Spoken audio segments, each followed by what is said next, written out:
Generations ago, the world fell into deep chaos. The Master had maintained the world in a state of peace and harmony. However, an evil one called Tanzra began to threaten its very existence. The Master and the Evil One were eternal enemies. In strength and power, they were almost equals. One day, the Evil One and his guardians suddenly appeared at the gates of the Sky Palace. The battle waged on for many days. The Master was so badly injured that with the little energy he had left, he erected a barricade. To heal his serious wounds, he fell into a long and deep sleep. So begins the story of Actraiser, one of the most unique games for the Super Nintendo. While many games attempt to blend together multiple styles of gameplay, few are as successful as Actraiser. It may seem like platforming action and a city-building simulation are just too different to be combined into one game. But like peanut butter and chocolate, these two great tastes are surprisingly better together. Actraiser was published by Enix, a company well known for RPGs. Enix only released 4 games for the NES in North America, and all 4 of them started with the words Dragon Warrior. So it was a bit of a surprise when their first release for the Super Nintendo was this game, and not a translation of Dragon Quest V. Enix was just the publisher. Actraiser was actually the very first game developed by what was at the time a brand new studio called Quintet. Quintet would go on to make several other fan-favorite games for the Super Nintendo, including Soul Blazer, Illusion of Gaia, and Terranigma, although sadly that one was not officially released in North America.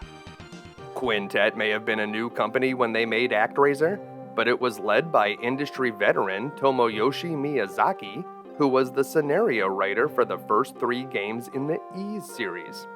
He had left developer Nihon Falcom to form his own company. Joining Miyazaki was the director from those same Ys games, Masaya Hashimoto. Together they planned to create a new game that would be unlike any they had designed before.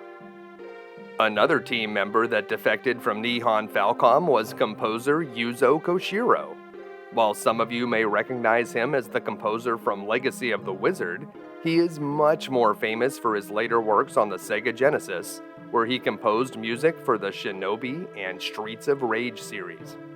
The game positions you as the Master, a benevolent deity tasked with guiding the last survivors of humanity to repopulate the planet. The more people you have following you, the more powerful you will be. You'll certainly need that power because you're not the kind of god that's content to just sit up on a cloud and control the weather. No, you will definitely get your hands dirty by animating the statue of a mighty warrior and bringing divine justice against all that oppose your rule with the strength of your holy blade. In the original Japanese version, instead of just being the Master, the player is cast as the Judeo-Christian god, and the ultimate enemy is Satan himself. Nintendo's censorship policies required some changes to be made, but it doesn't go much further than just changing a few names. The NPCs in the game still treat you as a god, and it seems like you're going around fighting bosses that are pulled from other religions or mythologies. It's likely that making these minor changes did make the game more marketable in the United States. While neither mode would be a standout game by itself, it's the relationship between the two that makes it special. Guiding the cities through hardship and adversity makes you feel more connected to the world. When it comes time to go down to the ground and defend it, the stakes seem higher, and legitimately, they are. Doing well in the city-building portion of the game will increase your maximum hit points and unlock magical abilities and upgrades.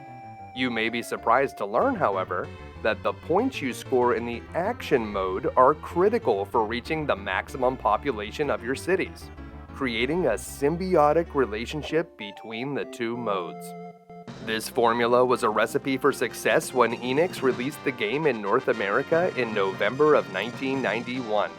The Super Nintendo had only been out for a few months at this point, and with very few games in its library, players were more willing to try something as unusual as Actraiser. It was later released in Europe in 1993, and is an enhanced version with multiple difficulty options and an all-action mode available from the start. Enix would eventually release Actraiser 2, a sequel that proudly removes the simulation mode entirely in favor of more action scenes. While not a terrible game in any way, it seems like the developers didn't understand that it was the combination of the two modes that made Actraiser special. While Quintet was reported to have started work on a third Actraiser for the Nintendo 64, it was never completed. In 2021, a reboot called Actraiser Renaissance was released. It generally follows the story of the original game, but does expand it and adds in a tower defense mode as a new part of the city building. It's worth checking out if you're a fan of the series, but it's hard to compete with the simple appeal of the original. Even modern critics appreciate Actraiser's delightful blend of two very different game styles. When IGN released their list of the top 100 Super Nintendo games of all time, they ranked Actraiser at number 19. Modern gamers that attempt Actraiser will still have to deal with all of the challenges the Super Nintendo is notorious for. While the simulation mode seems easy, it's actually very easy to mess it up and ruin your chances at reaching the maximum population level. The action modes are quite challenging and feature instant death pits, knockback, and an endgame boss gauntlet. But what if I told you the secrets to optimizing the city building mode so you can reach the game's highest possible population? What if I told you how to find every hidden magic and upgrade so you'll have the best equipment for the action modes? And what if I told you how to defeat every boss? Even Tanzra himself? Well, on today's episode of You Can Beat Video Games, we'll learn all of that and more. If you're new to the channel, we're doing deep dives on retro video games and giving you the professional strategies that can be used by the casual gamer. Please make sure to subscribe and check out youcanbeatvideogames.com for episode lists, news, and official You Can Beat Video Games merchandise. Let's get started.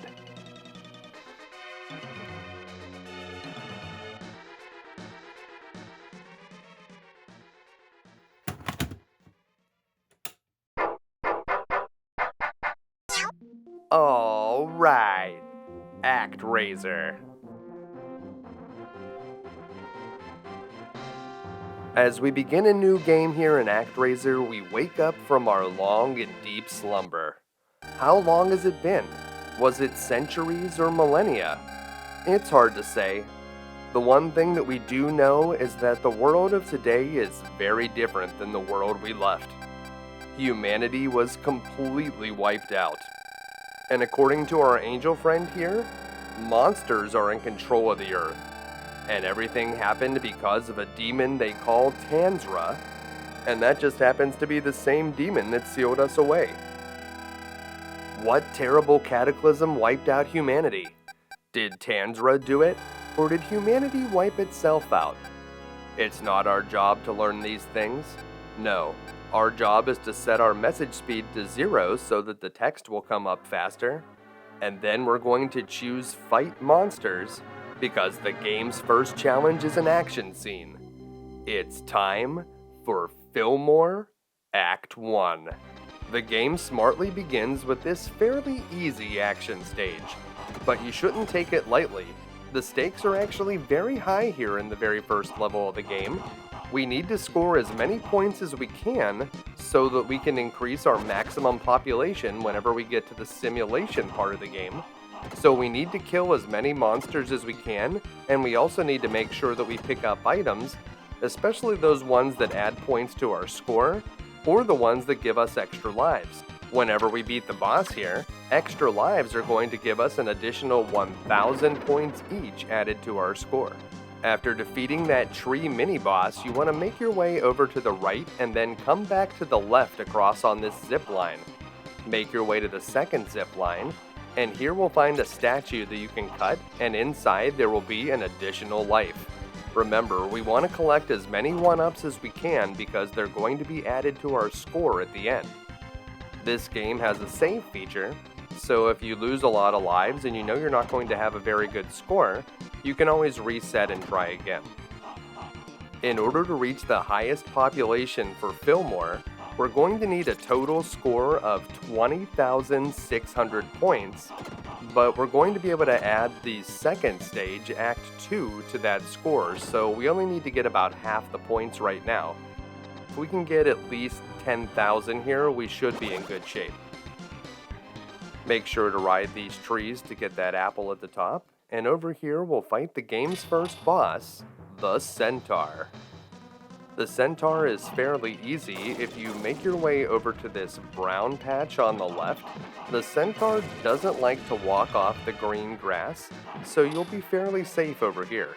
Whenever you see him put his lance down like that, you just need to duck to avoid his lance attack. And whenever you see the lightning start, take a step to the left until the first bolt is fired, and then you can just move forward and start really attacking him with your sword. It shouldn't take very much to defeat the Centaur, and with Act 1 clear, let's see how many points we actually get here. So we get some extra points for our time, and then an additional 1,000 for each life, and 11,140 is a very good score for the first level in the game. Did we just create human lives? Yeah, I think we did. I know it's not the traditional way of making people, but it does seem like it worked. So now that we have 2 people, it's time to populate the world of Fillmore. And, well, these people are less than a minute old, and they're already asking us to do chores? Huh, well, okay. You'd think that the advantage of making adult humans instead of babies is that they would be less needy, but I guess we can use our divine lightning to destroy these bushes for the people. There are 6 different cities in this game, and the beginning of any simulation is the most critical part. At this point, our city is very weak, and there's 2 things that we need to do. The first is give them some direction to build. And here in Fillmore, the direction that you build is very important if you want to reach the maximum population of 914. So you want to start the people building up and over towards the monster's lair on the right side. The second thing that you need to do is kill monsters. You'll notice whenever a monster gets killed that a little white ball goes flying back towards the temple in the middle of Fillmore. That is a soul. And without souls, you won't be able to increase your population. So whenever that hourglass in the upper right-hand corner of the screen is completely emptied into the bottom, the build phase will begin, and that arrow will move 1 space depending on how you directed the building. If you don't have any souls in the temple, you won't be able to build any houses and increase your population. But because we've been killing monsters, we've been able to increase that population, and whenever you have at least 10 people, you'll be able to seal the monster's lair by building over on top of it. So you just need to build the city over to where the monster's lair is, and when they are 1 space away, the people from the city will automatically seal the monster's lair, and they're going to do it very soon. Now, if you're using the lightning spell or there are other animations going on, that will actually slow that hourglass down, and the build cycle won't happen as quickly. So whenever you're clearing out the bushes, that's going to slow down the build time. Now you see that they're sealing the monster's lair, and there are 4 of these monsters' lairs in every one of the cities of the game. And whenever you seal particular monsters' lairs, it will increase the civilization level of your city. Now that the civilization level has increased, whenever our people build houses, they're going to build these log cabins. Those log cabins will hold 6 people, while the original grass huts would only hold 4. Now, at some point, they're going to increase to civilization level 3, and the houses they build at that point are going to be worth 8 people. So at some point, we're going to want to clear out all of the houses that are the lower levels. So that's why it's okay to just let the monsters kind of run amok here. You will not lose any potential people because the monsters have killed them or carried them away. None of that is a big deal. As we build out Fillmore, we do get little bits of the story. This guy says that his thoughts sometimes become a reality, and we usually call that being an inventor, but he sees it as more of a superpower, so I guess we'll let him have that. Back to building the city, we're able to build level 2 buildings now, and we're being careful to fill in every possible square. Now that we've sealed the first monster's lair, we don't have to worry about fighting the monsters anymore. We can try to fend them off if we want to, but it's not that big of a deal. Sealing the monster's lair gives you tons of souls to work with. It's as if you killed every single monster inside the lair. Now, it may seem like there's infinite monsters inside the lairs, but there's not. There's actually a finite number, and here in Fillmore, each monster's lair has a minimum of 125 souls inside. With this construction that's going on right now, we're about to level up, and you're going to see why we've been so obsessed with maxing out the population of our cities. The population is directly connected to leveling up in the game. Population is essentially experience points in Actraiser. Whenever we reach 200 total population among all our cities, we're going to go up to level 3, and every time we level up, we're going to get more health, and we're also going to get more magic points, which will allow us to use those weather miracles. So not the kind of magic that we're going to use in the action scenes. So the more people that live in our cities, the more powerful we'll become. And because we've been building over here on the right side of the map, we've triggered an event.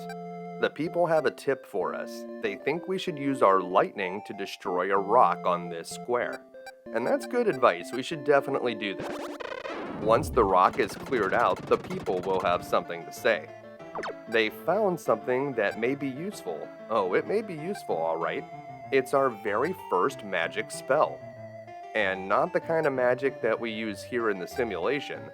This is magic that we can use in the action scenes. So we need to go to take an offering to get it. And it seems at the same time they also found the source of magic, which gives us a magic point which we can spend to actually cast the magical fire. So that's pretty awesome, a very nice combination. We do need to remember to equip the magical fire before we go into the action scene, so that's important to do. Now that we have the magical fire, we can get back to building down towards this second monster's lair. It is very important that we build on all of the squares, but for now, you want to avoid any of the squares that touch the river on the left side. That is very important, and I'll explain why in a few moments. But you may have noticed whenever we hovered over one of the monster lairs and pressed a button, it showed that there was 140 some monsters in there, and I said that the minimum here in Fillmore is 125. So how did all of those additional souls get inside the monster's lair? The additional souls come from the points we scored in the Act 1 action scene. So for every 50 points we scored, an additional soul will be added to one of the monster's lairs, and they're distributed evenly, so there's going to be about 55 extra souls in each lair based on the amount of points we scored. There is an upper limit on this. After you've scored 20,600 points, you won't be getting any additional souls, but we only did 11,140 in Act 1, so we don't have the maximum right now. We'll need to earn the rest of the points in Act 2, and those will just simply be automatically added to our soul count. we won't have to kill monsters or anything to get those souls. We found a Strength of Angel, which is an offering we can use to power up the angel here in the simulations. We don't need to do it right now, there's no point in really fighting the monsters here, we just need to seal the lairs. And this is a very important build. You need to build straight up parallel to the river.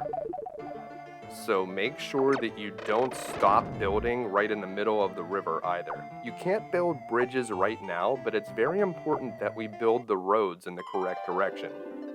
And look at that, we're level 3 already.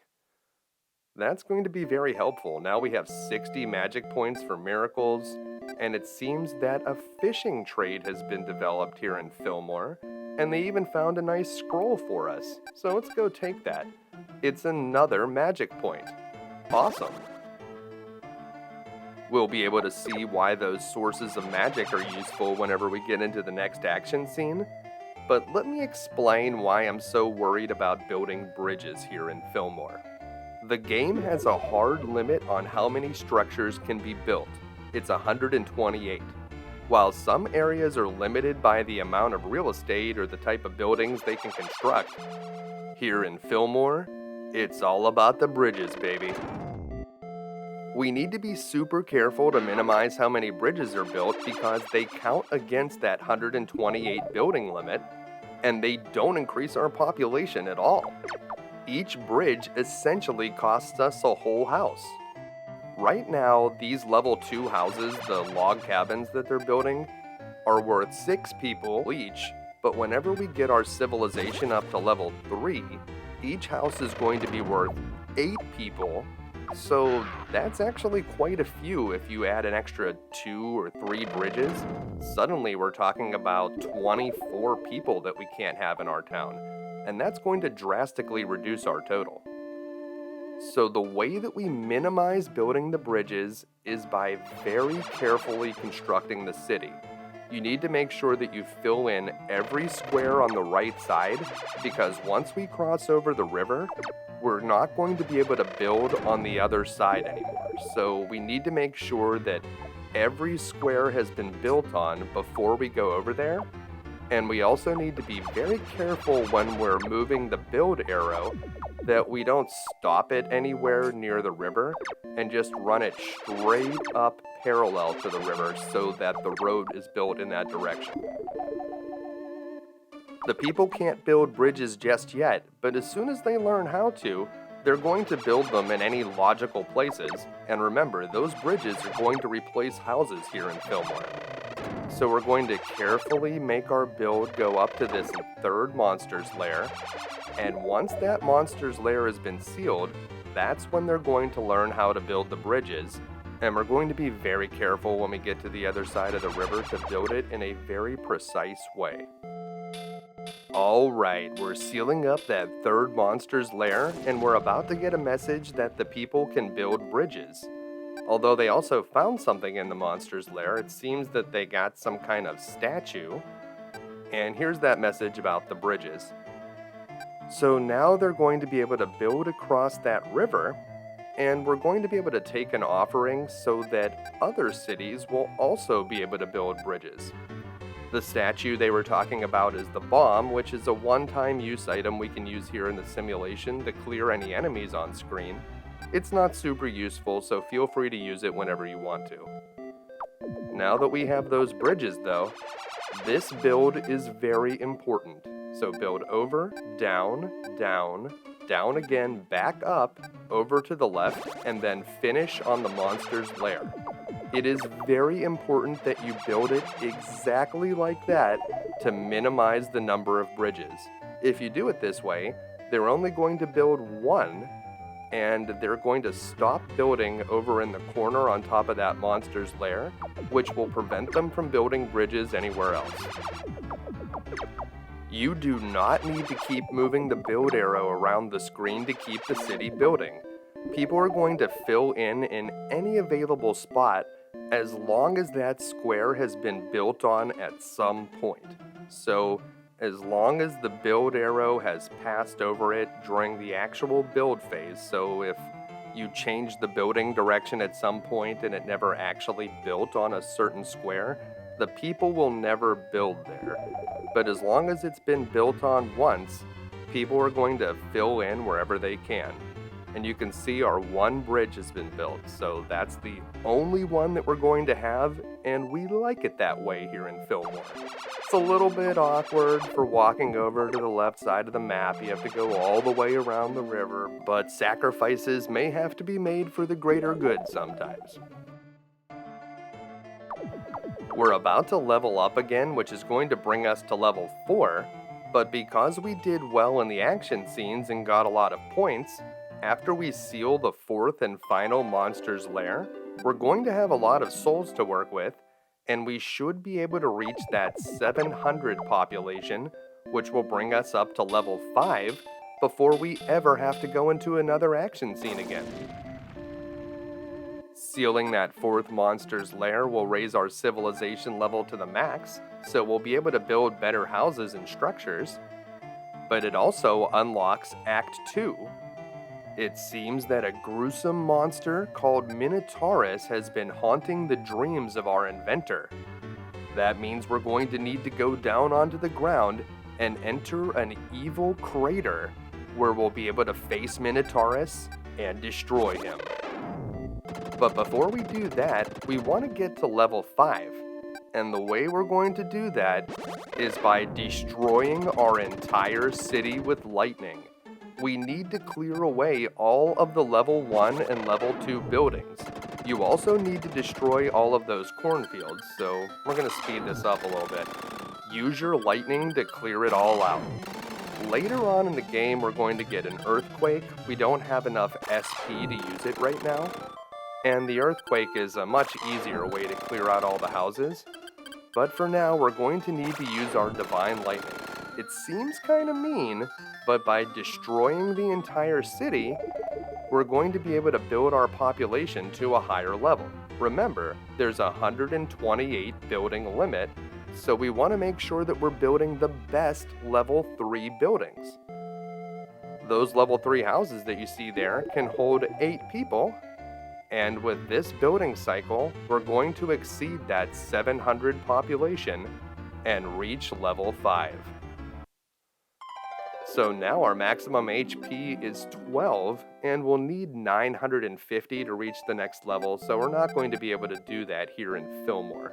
The maximum we'll ever be able to get here is 914, and it looks like that 714 is actually our max right now based on our Act 1 scores. Whenever you go through a build cycle and you notice that the population doesn't increase, that probably means that you've reached your maximum, and it's time to go up to the Sky Palace and battle it out in another action scene. Don't forget to save your game first, and also make sure to equip your magical fire. If you don't equip it, you won't be able to use it. Once your magic is equipped, select Fight Monsters.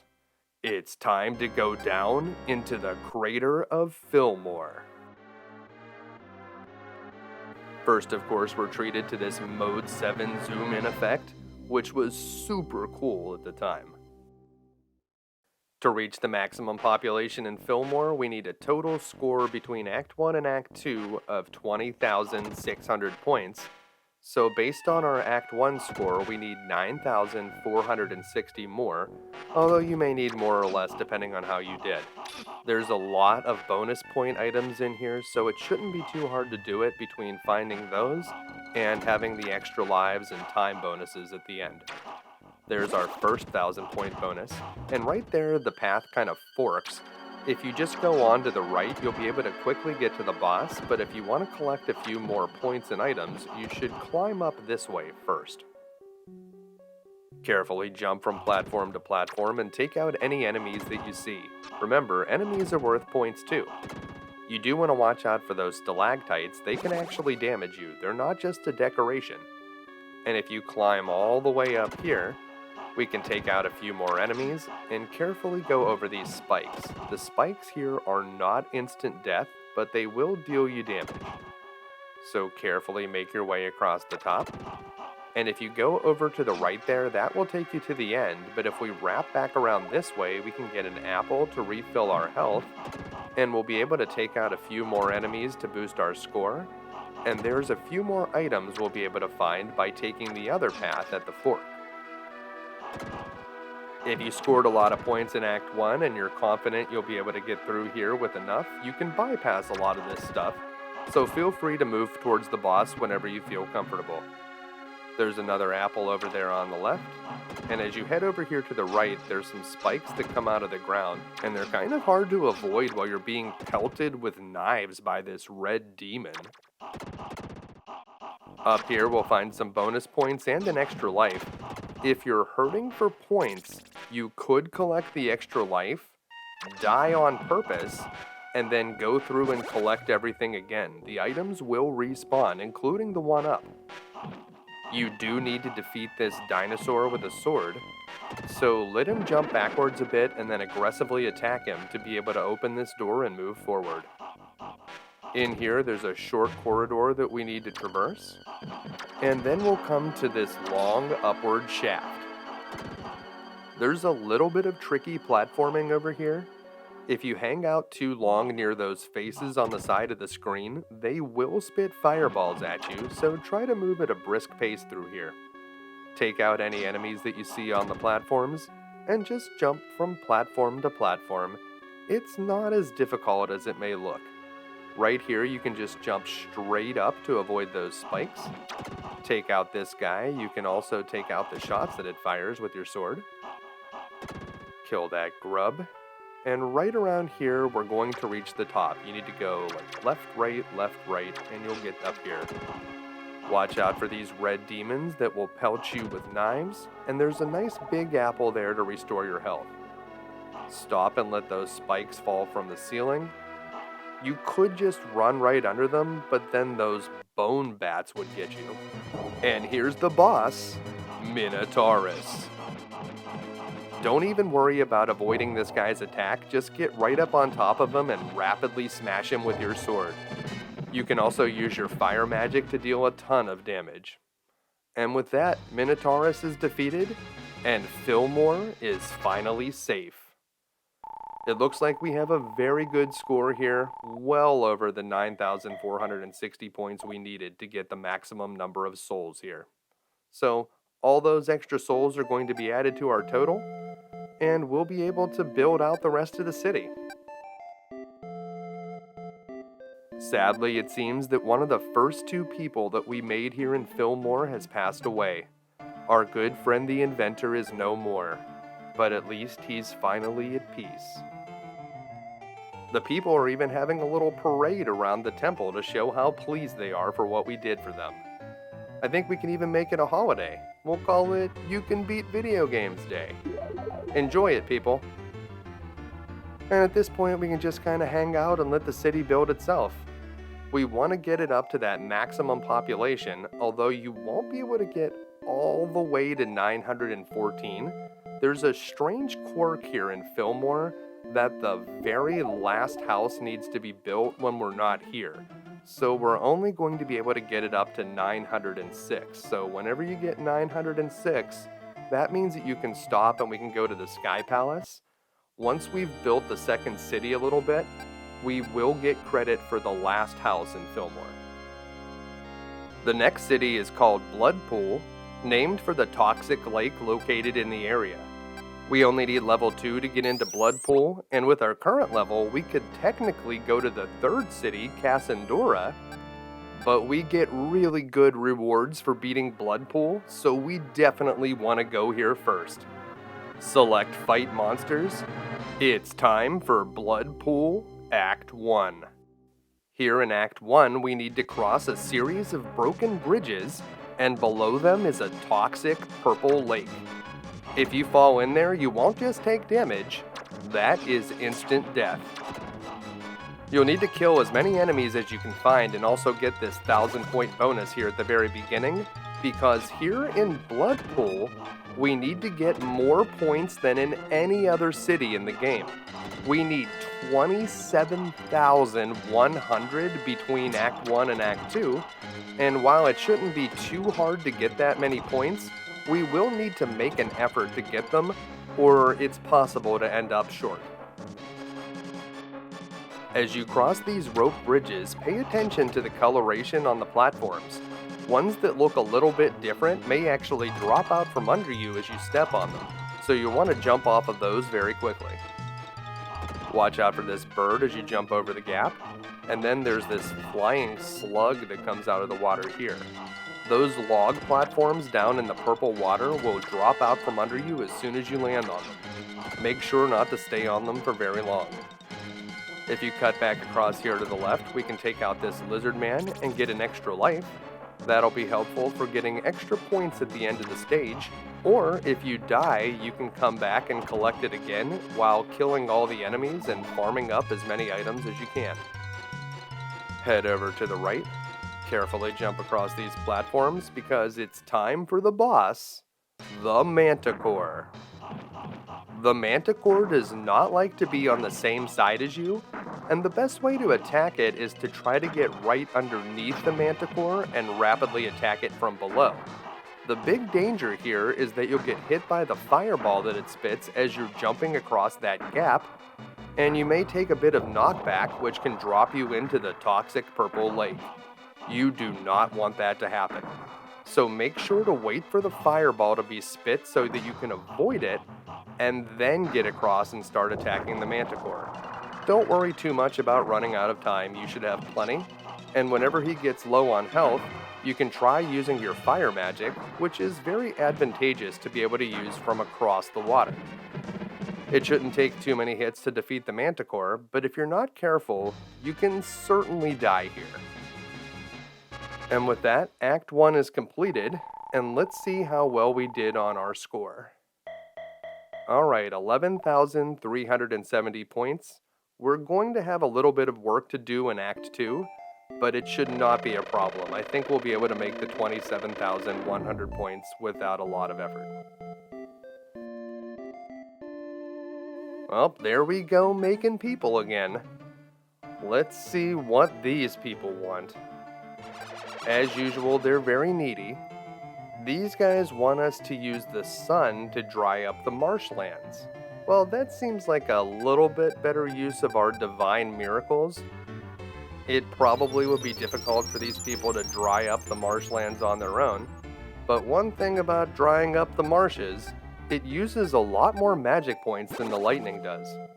We're still going to have to clear some bushes over here. The people certainly know how to construct complex buildings, but they can't figure out how to remove bushes. Where are they getting the wood to build houses? They're probably chopping down trees somewhere, but bushes are a big issue. I don't know. In any case, here in Bloodpool, we need to be very careful once again to minimize the number of bridges we build. So the first thing that we want to do is clear the way to this first monster's lair in the upper left corner. We want to avoid building to the left or the right of the temple, and don't try to build down either. So just make sure that you build straight up at the very beginning and start working towards that monster's lair. We need to make sure that we fill in all the spaces though, so make sure to fill in that one up and to the right.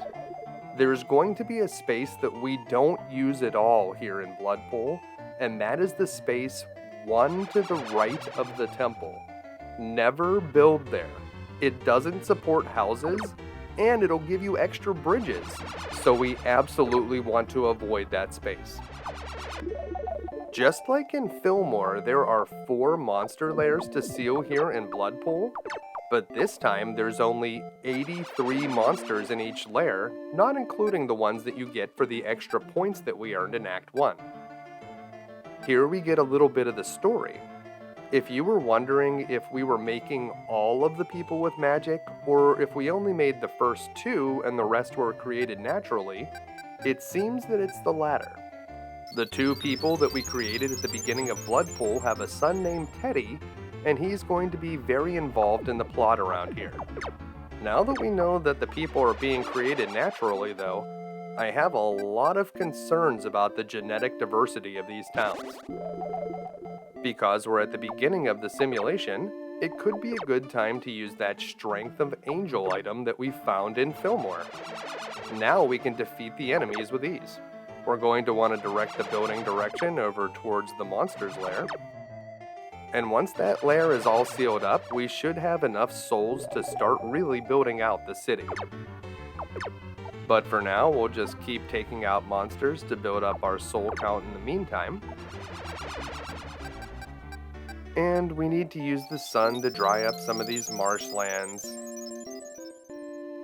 Yeah, definitely change the building direction. There we go. And we're sealing that first monster's lair. Very good.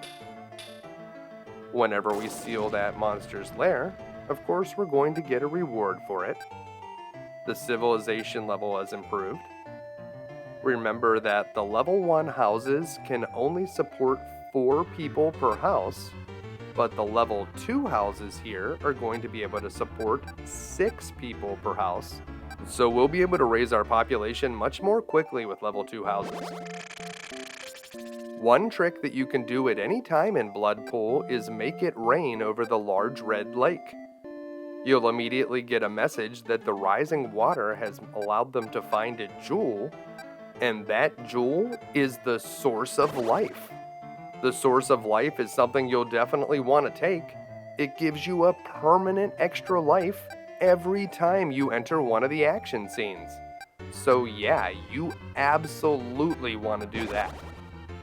Make sure that you build over the top part of Bloodpool before heading back to the temple. So when you're making your building direction, you want to go along the top of those mountains. It is very important that you build on all of the squares here, with the exception of that one to the right of the temple.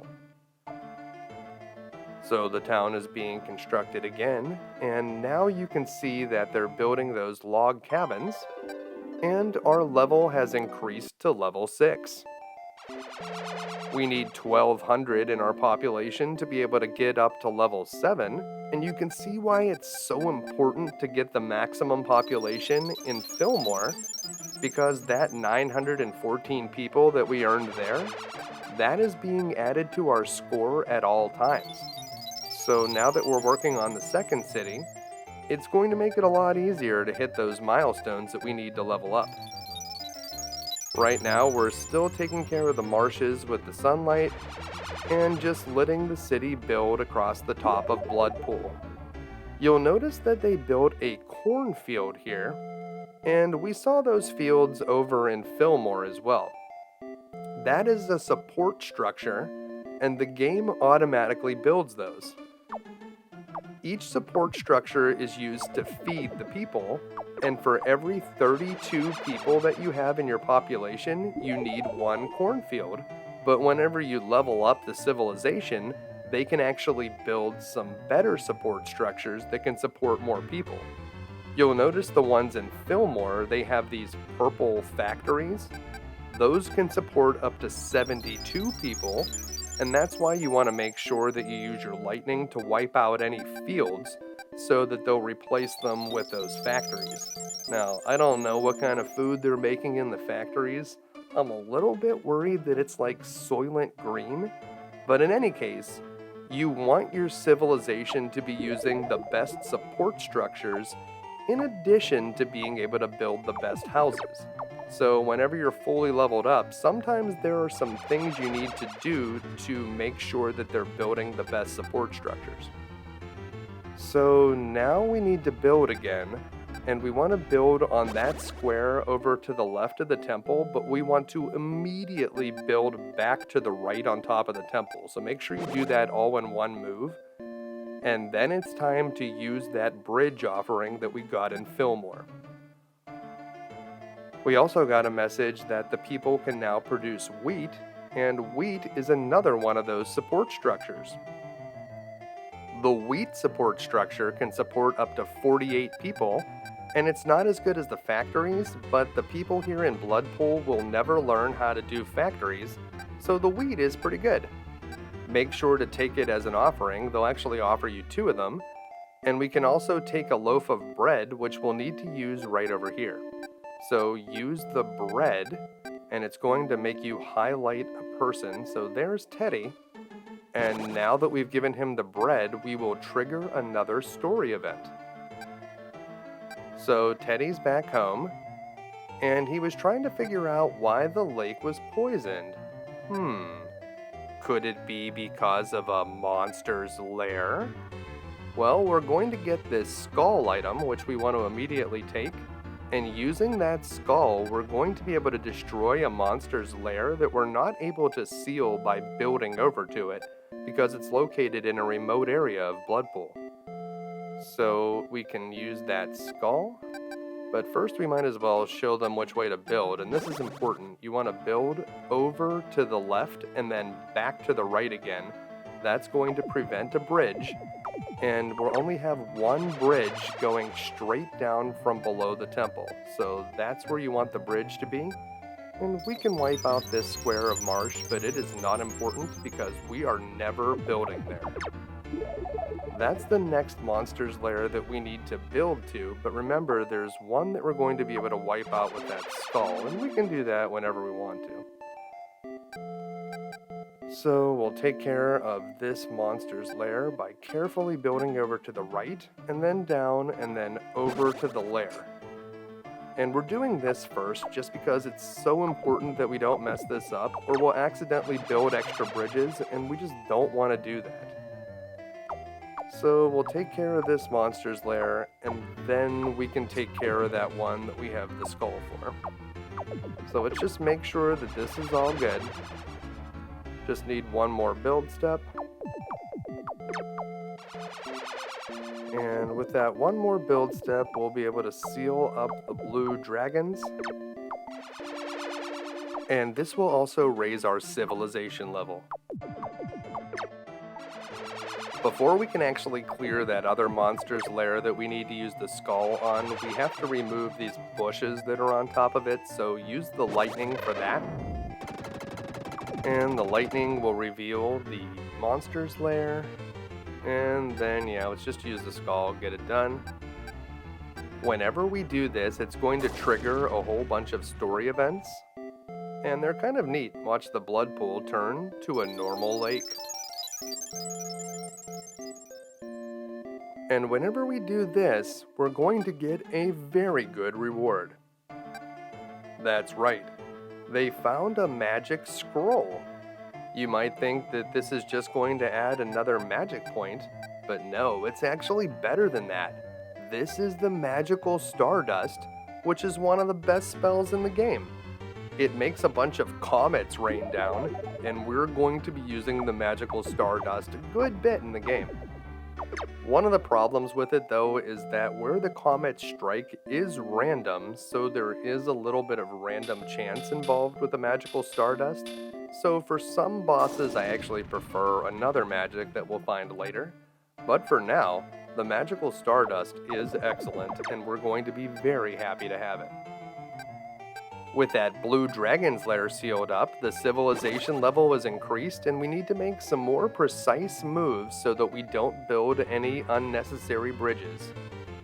So you'll see how we build downward and then we just reversed our direction all the way back over to the left and then back to the middle again. As long as we don't stop or change direction in a weird way, we should be able to avoid building the roads that will cause the bridges to appear. So that all worked out perfectly.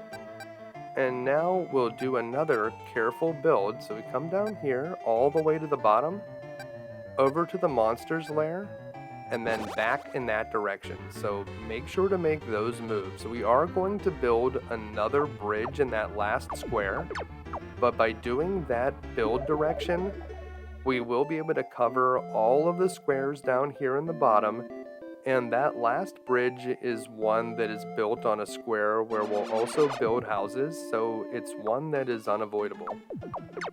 We're going to gain more houses from it than we're going to lose, basically. And that's the perfect way to build out Bloodpool. You need to do this very precisely because, just like in Fillmore, once we stop building here, we are not going to be moving that build arrow again, because if we do, we can risk building more bridges. So it is critical that that build arrow has passed over every eligible square before it gets to the end. And of course, once we seal the final monster's lair, we're going to get a bunch of messages. We found another one of those bomb statues. Yay.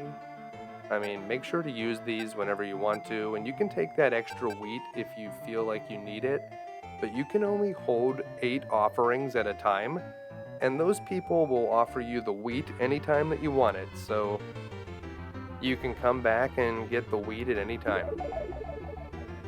Now that the city has raised its level to the maximum and we've cleared out all of the monsters' lairs, well, we're going to level up to level 7, which is good, but before we can get to a higher level, we're going to have to ravage this city with lightning just like we did in Fillmore.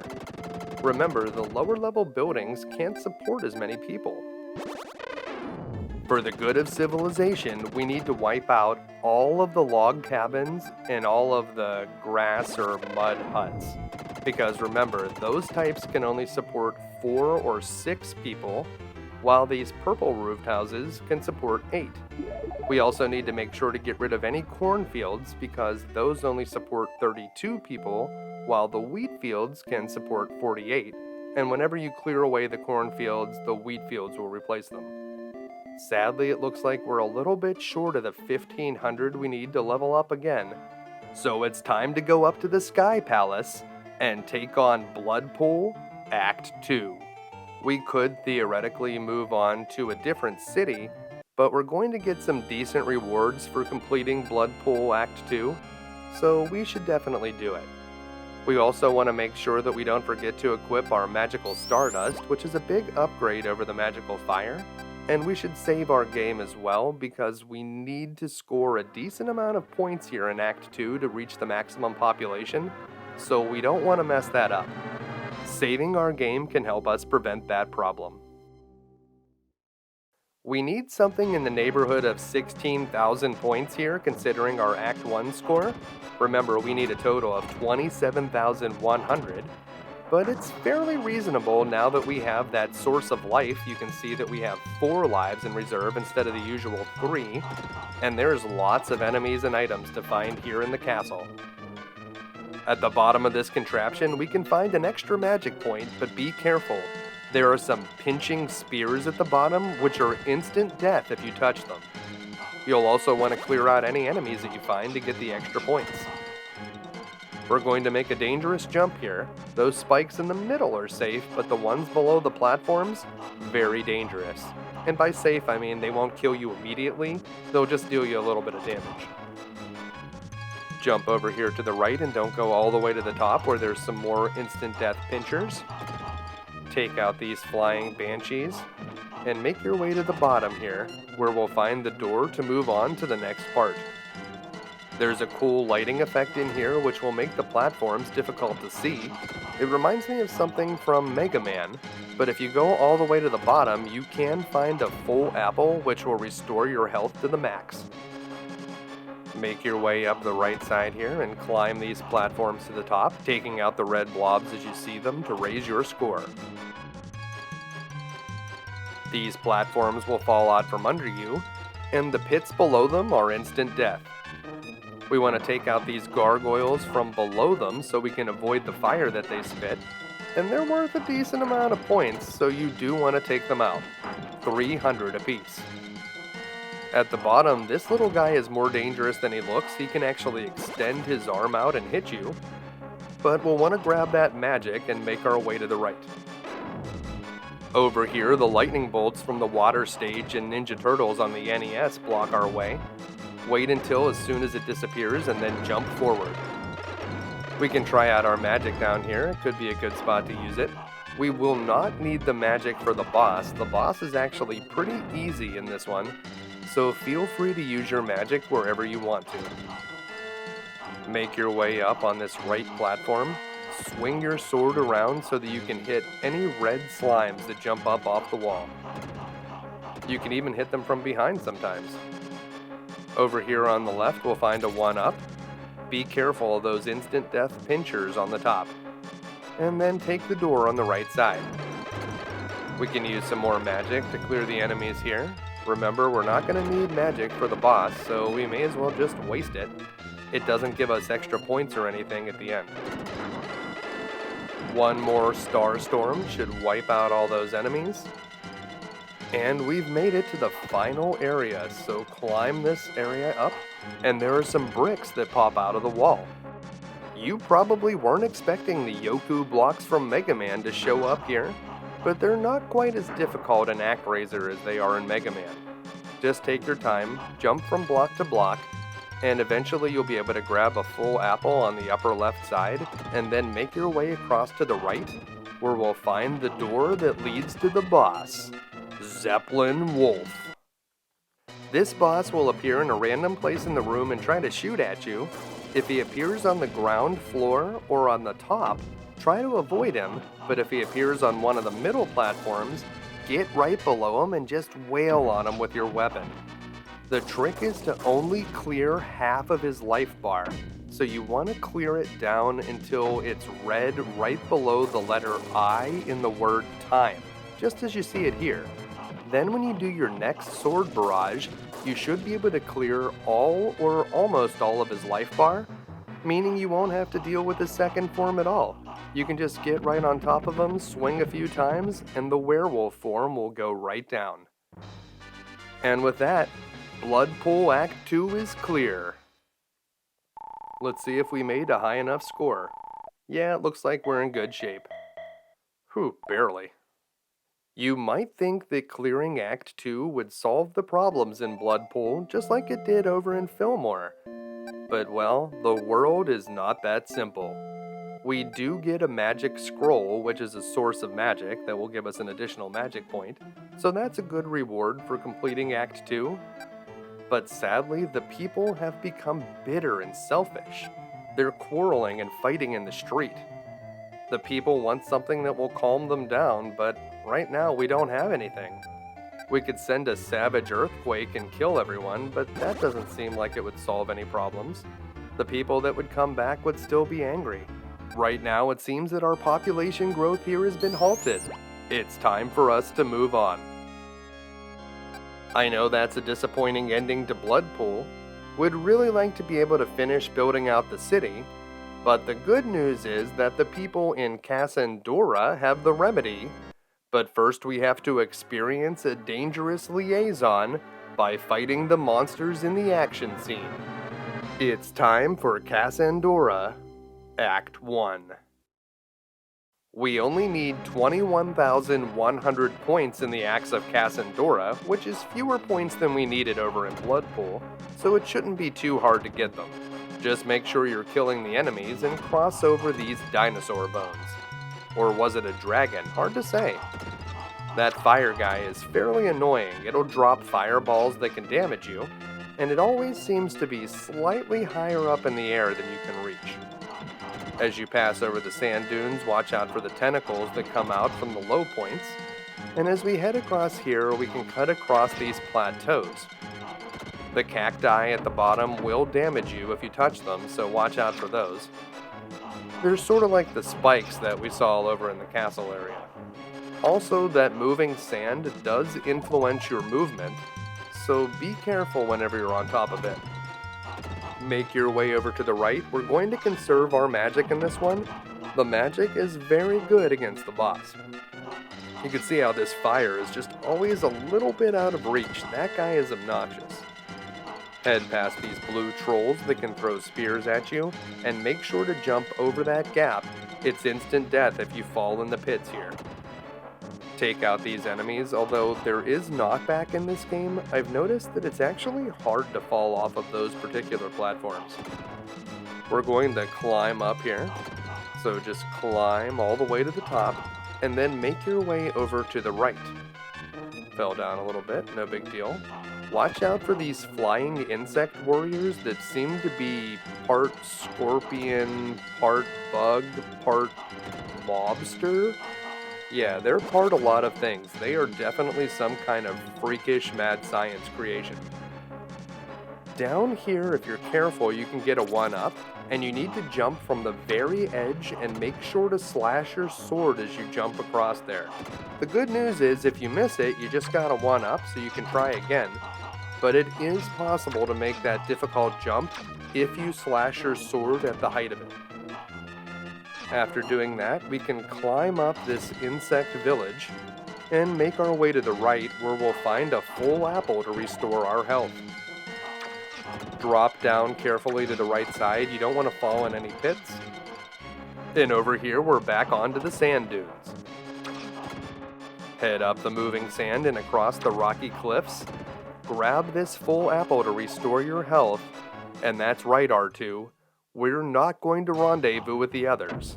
It's time to fight Dagobah. So you can see Dagobah will appear in the middle, and if you just want to use your Starstorm magic, it will just wreck this guy. We still had 1 to spare, so you can just fire off some Starstorms. If you don't have it, you want to stand slightly left of center and attack him, and then jump over the pinchers when they come out of the ground. So if you run out of magic, that's the way to do it. But with this Starstorm magic, no problem at all. We managed to score 12,380 points in Act 1, so that should make it fairly easy to get all the points we need after finishing Act 2. Kasandora has the word sand right in the middle of it, and that is definitely the theme here. The 2 people that we just made would really like us to use some rain to wash away the desert, and is that how it works? If it would just rain maybe once or twice, the desert just goes away? Huh, well, look at that. The good news is that the rain only costs 20 points to manifest. The bad news is, well, the sand is everywhere. So we're going to have to be doing a lot of rain to clean this place up. Don't forget that you need to fight monsters here at the very beginning of the simulation so that we can get enough souls to build over to where the first monster's lair is. Once that monster's lair is sealed up, we'll have plenty of souls to work with. But for now, while you're doing the rain to clear the desert out, make sure that you're attacking enemies as well. The napper bat enemies will be the easiest ones for you to kill. Unlike Fillmore and Bloodpool, this simulation is much easier. It's a lot harder to mess this one up. Just make sure that you get enough points in the acts, and you should have no problem maxing this one out. It is going to take some effort to close down the monsters' lairs and clean up the entire desert, but one nice thing here in Kasandora is that there's plenty of space to build, and there's no rivers that we have to worry about building bridges over. We don't have to worry that much about the structure limit here. We don't really have to worry about not having enough space to build. So all we need to do is clean up the sand and just build over the monsters' lairs. Easy peasy. It looks like our people have a message for us. They said that some people are lost out in the desert, and you can see them over there. We can save that guy at any time. Whenever you rescue him, though, it's going to start a chain reaction of events. There's actually plenty of space here in Kasandora to build out the entire population without ever crossing that square. So if you don't want to start the chain of events, you don't have to. It seems that the people have sealed the first monster's lair, so that's good news. And of course they have found something there, so we're going to get a message from them in any second. Well, let's see what they found. It's another one of those Strength of Angel bows, so we might as well take that. We will be using it later. One thing that you can mess up here in Kasandora is forgetting to use wheat on the first cornfield that you see. By using the wheat, you'll transform the cornfield into a wheat field, and from then on out, the people will always build wheat fields. Which is awesome, because we know that wheat fields actually support more people than cornfields. They support 48, while the cornfields only support 32. The people here in Kasandora will never be able to build those Soylent Green factories that they make in Fillmore, so the wheat fields are actually the best support structures they can build. If you leave them with cornfields, that will severely limit the population you can have here in Kasandora. And it seems that we have finally reached level 8. If we had done a little bit better in Bloodpool Act 1, we could be level 8 already, but that's alright, we survived Bloodpool Act 2, so I think we're fine. The second monster's lair has been sealed, and this one improves the civilization level, so they're going to be able to build slightly better housing now. Well, we're going to move the building direction over to where that person is, so that is going to start triggering events. If you don't want to do it this early, you don't have to. There is a good reason to not do it. The end of those events is going to be a plague, and the plague will stop people from building here in Kasandora, but we do have ways of solving the plague, although we don't have them just yet. We're going to have to find them in another city. So if you don't want to start triggering those events, you don't have to, but I'll do it now anyway, just so you can start seeing what they are. So as soon as we rescue that guy, you'll start seeing things happening, but in the meantime, we can just keep making it rain. Well, when we made it rain over here, believe it or not, there was an entire pyramid underneath the sand. Yeah, just one little rainstorm and suddenly an entire pyramid appears. That's totally how things work. Where does the sand go when we make it rain? Is it like running off into the ocean? I guess that's what's happening, although we can't see it graphically. And right next to the pyramid, we can see there's another monster's lair, which makes me very suspicious of that pyramid. It very well might be evil. Well, it seems that we started triggering those events. One of the events, though, is a good one, and it's this first one right here, because we're going to gain a scroll, and in addition to that, we're also going to get the harmonious music. So these are things that we can take as offerings. Oh wow, another message? We are super popular today. They are concerned about the pyramid. Well, you know what? I'm concerned about that pyramid too, people of Kasandora. It seems pretty sketchy. We'll lead the building direction up here to this monster's lair. And you can see that there's the music coming from the people now. And we can resume making it rain. There's a lot of things that we're going to need to do now, but we may as well finish the sim here before we do all this other stuff. So we just need to clear a few more squares of sand, and we can take those offerings. There's the harmonious music, so we'll grab that, and we'll also get another MP, so that's going to be very helpful in the action scenes, and we'll just speed things up here as we finish out the simulation. It's another one of those devil enemies. We'll take him out. The people are just quickly building over, and they've sealed up the third monster's lair, leaving only one left. So whenever we seal that fourth monster's lair, that's going to move us towards Act 2 here in Kasandora. But we did find another one of those strange statues, and I guess it would be rude not to accept it, but do we really need another one of those bombs? We haven't really used any of them so far. If you want to use bombs to clear the enemies at any time, go for it. There is no real need to save them. And we'll just speed things up here. Move the town construction towards that very last monster's lair. You may have figured it out already, but that harmonious music is the answer to the problem in Bloodpool. The people are fighting and they're angry. Well, with some harmonious music, they'll suddenly feel a lot better. So before we go into Act 2 of Kasandora, we are going to need to stop back in Bloodpool and fix up that city. Well, let's see what happened now that we sealed the last monster's lair. The pyramid is very enticing. And yes, it's the main monster's lair. Who knew? What a big surprise. Yeah, nice twist there, M. Night Shyamalan. I think we could have figured that one out. And if you really want to show that pyramid who's boss, we can now send an earthquake because we have 160 magic points. The earthquake actually serves two purposes. One of the things it does is removes a wall from the pyramid, and now when we take an offering, that's right, it's another source of life, giving us an additional extra life for the action scenes.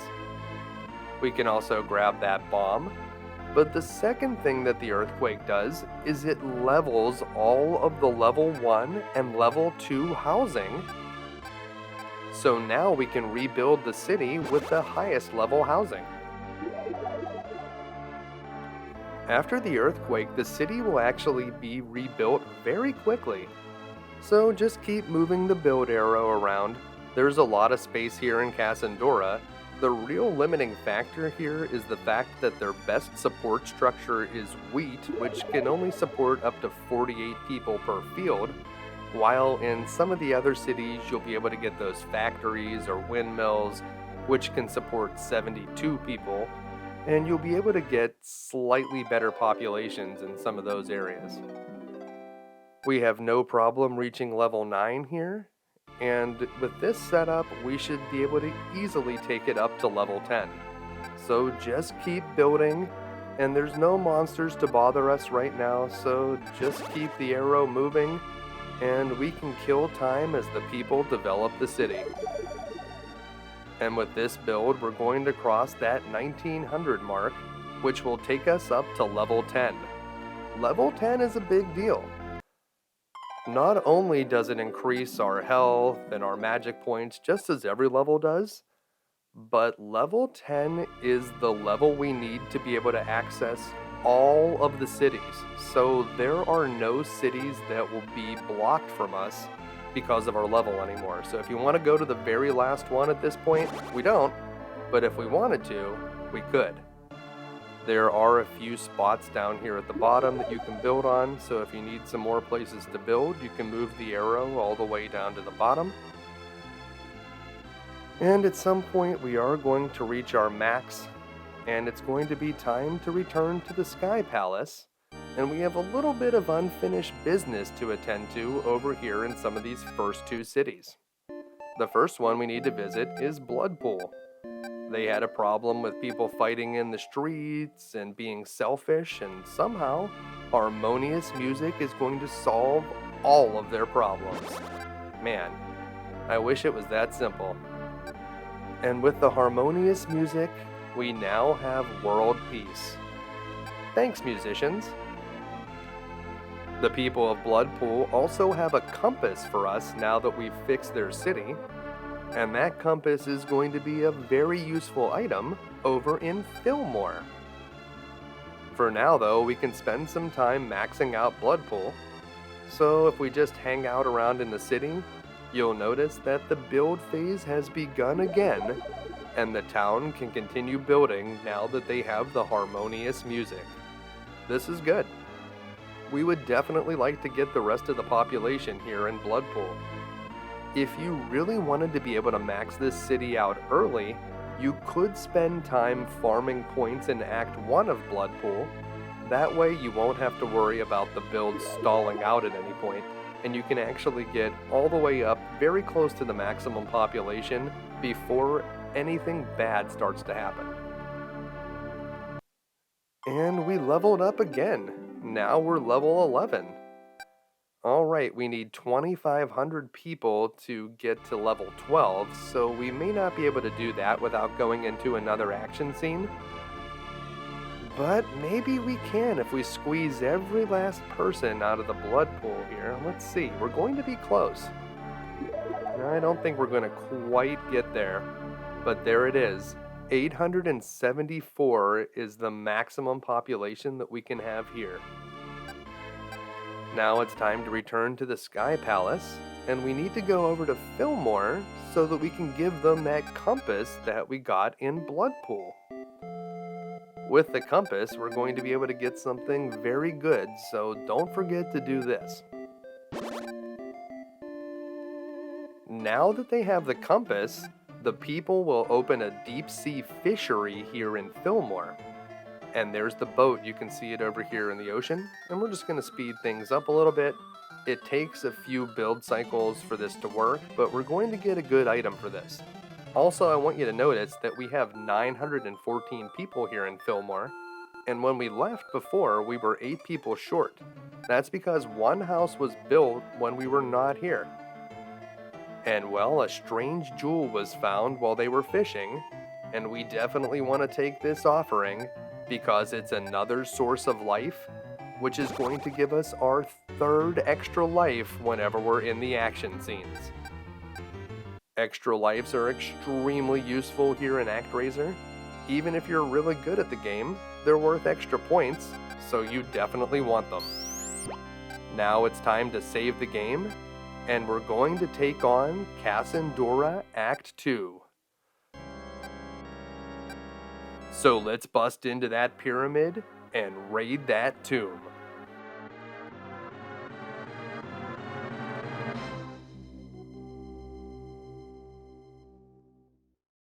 After scoring over 12,000 points in Act 1 and getting all of those extra lives, it should not be hard to make the 8,000-ish points that we need here in Act 2 to be able to get the 21,000 points we need to max out our population here in Kasandora. Take out these mummies anyway, and make your way to the right. Those Egyptian heads on the side of the wall will shoot arrows at you, and while you can destroy the arrows with your sword, it's a little bit dangerous to do so, so you just want to take out those faces and move forward. This blue guy will try to attack you. You want to attack him when he's stepping backwards. That's your best bet against that guy. These guys can be taken out from below. Try to get some extra points. Watch out for that blue sphere, which can also be destroyed, but it will get in the way and try to do you some damage.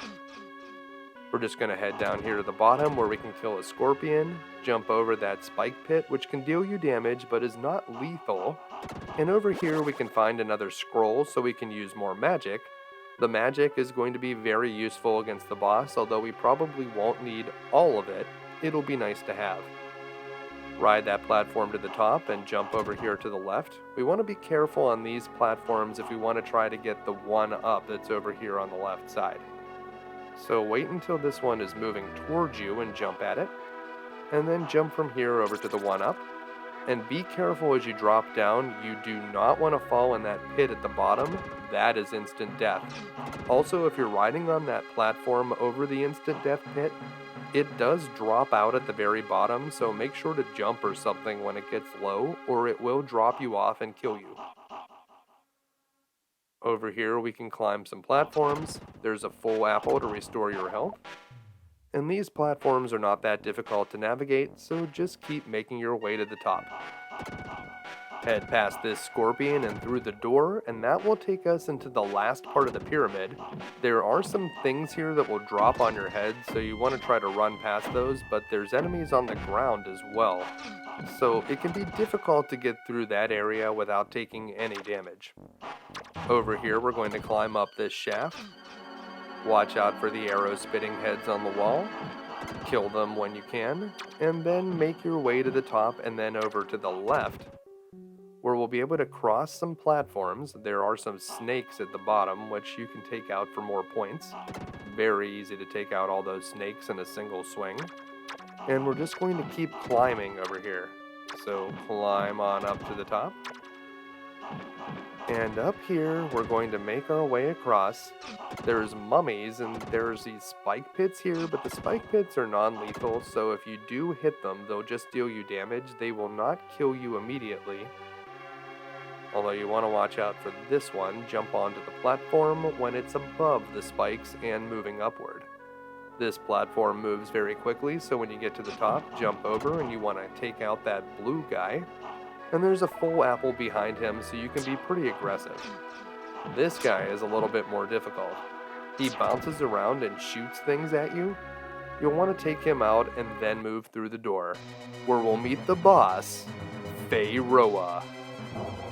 This giant sarcophagus topper is a huge target for your Starstorm magic. It may be random, but it's pretty hard to miss this thing. It's massive. Just fire off a few blasts of that magic, and Pharaoh will go down so quickly. It could not be easier. And yeah, we made plenty of points here. 16,970. We will have no problem reaching the maximum population here in Kasandora.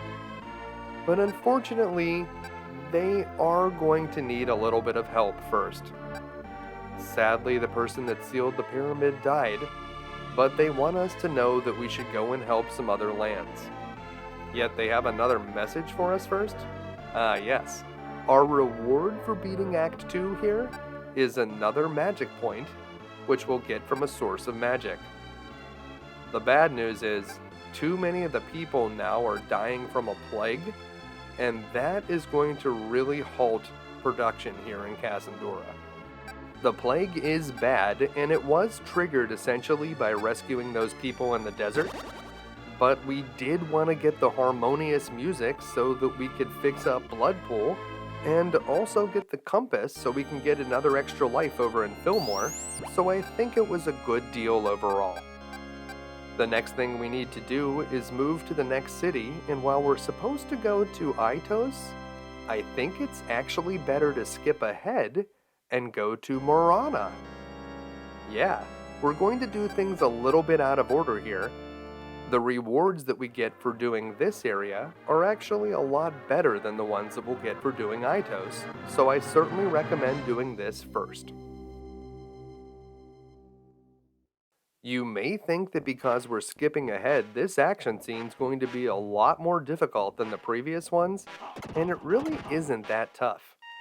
I think it was smart that they started you out in the misty water here because it looks like something that would be instant death, when in fact it really isn't. Make sure to kill the enemies here so that we can get our score up.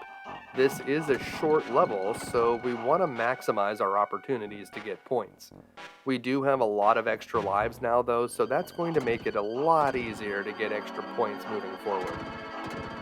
So just head across the top of these ruins, and make your way to the right.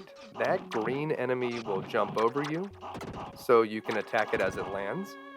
And this purple one will try to spit arrows at you, so that's how you deal with him. Take out this purple guy, and behind him there will be a whole apple which will restore any points of health that you've lost. And over here we can get an extra magic, which will be very handy for the boss. The boss is a tricky one, so we'll want to save all our magic for it. That red guy with the spear will block a lot of your attacks, so keep up an aggressive attack on him and he will go down. On the other side of this door, we want to take out that enemy, but also watch out for the snake that falls from the sky. That guy seems to get me a lot if you forget about him. Head over here to the right and carefully take out this enemy before jumping across. If you fall down to the bottom, you won't be able to get this extra life. And you also want to make sure that those snakes fall out of the sky before you jump to the last platform. Very tricky to get that extra life, but you'll want it so that you can get those extra points. Make your way back here to the left and clear out all the enemies so that we can get our score maxed out. And right here we can actually find another whole apple, which will be good for moving forward to the boss. A few more enemies can be taken out. And then we're just going to head all the way back. The enemies will not respawn, so it's time to fight the Rafflasher. The disadvantage to being a monstrous plant is this thing is stuck in the wall. Now it only has a very small hitbox. It's that bluish thing in the middle there. So whenever you're using your Starstorm magic, there's a good chance that a lot of those comets are going to miss, but these are just free hits that are going to reduce the enemy's health. So just use a lot of your magic until you run out, and then you can jump attack it from the platform in front of it, or you can go right under the blue part and attack it down there. You'll want to alternate between these two positions so that you can avoid that tentacle that will try to attack you. And it's really that simple. If you have a decent amount of health moving into the Rafflasher battle, you should have no problem beating it. Let's see what our final score was. Oh yeah, all those extra lives really helped. 15,470. Very good.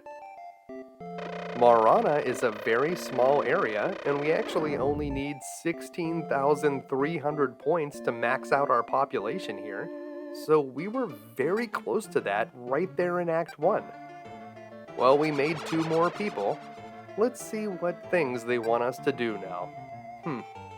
It seems that they want us to use our lightning to destroy palm trees, which honestly were probably one of their best sources of food. If you want me to use my divine power to wipe out the coconuts, I guess that's fine.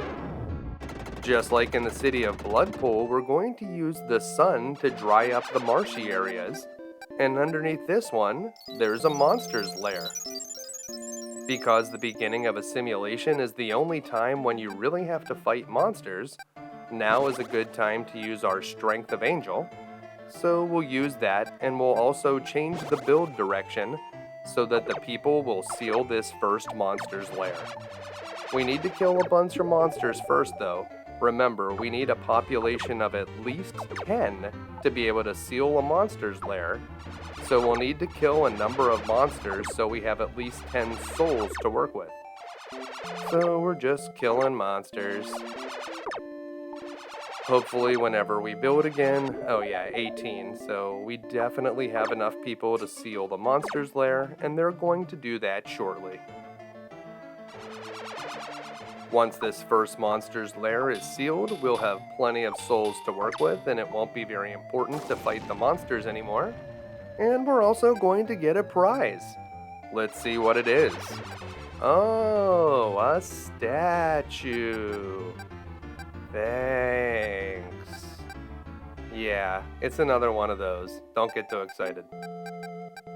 Just like in the city of Kasandora, we need to use wheat on the first cornfield that you see. If a second cornfield accidentally popped up, just use your lightning to destroy it and convert one of the fields to wheat, and then all the future fields will be wheat. You need to do that here. Remember, those are support structures, and without wheat fields, you won't be able to have very high of a population here because you'll need to build more cornfields, and that's going to limit you. The big limitation in this area is real estate. We're not going to be limited by the number of buildings. We can't ever build 128 structures out here, so don't worry about building any bridges. That's not a problem in this city. The big issue is that we use the real estate carefully, so we need to make sure that we fill in all of the squares, but we can worry about that after we destroy all the monsters' lairs. And it looks like we've leveled up, so that is nice. Oh. The people say that they built this temple to worship us? Well, we know that that's a lie. That temple's been here the entire time. I know this place is called Maranha, but how stupid do they think we are? As a ruler, I'm all for freedom of religion, but as a deity, I'm a little bit insulted. People going to this temple and worshiping something else sure sounds like they're breaking our first rule. Well, in any case, we're going to move the build direction over here to the left and try to seal up that next monster's lair.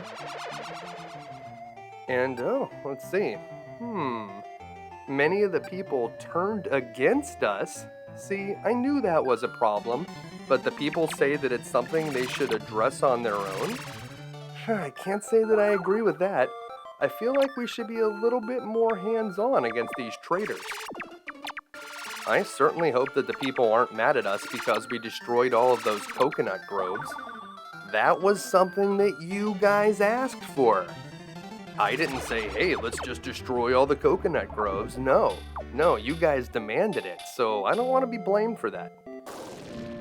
In any case, we've now destroyed the second monster's lair, and we've improved our civilization level, so that's good. Now we're going to move the build direction up here to the third monster's lair. Remember, it's not critical that we build on all of the squares right now.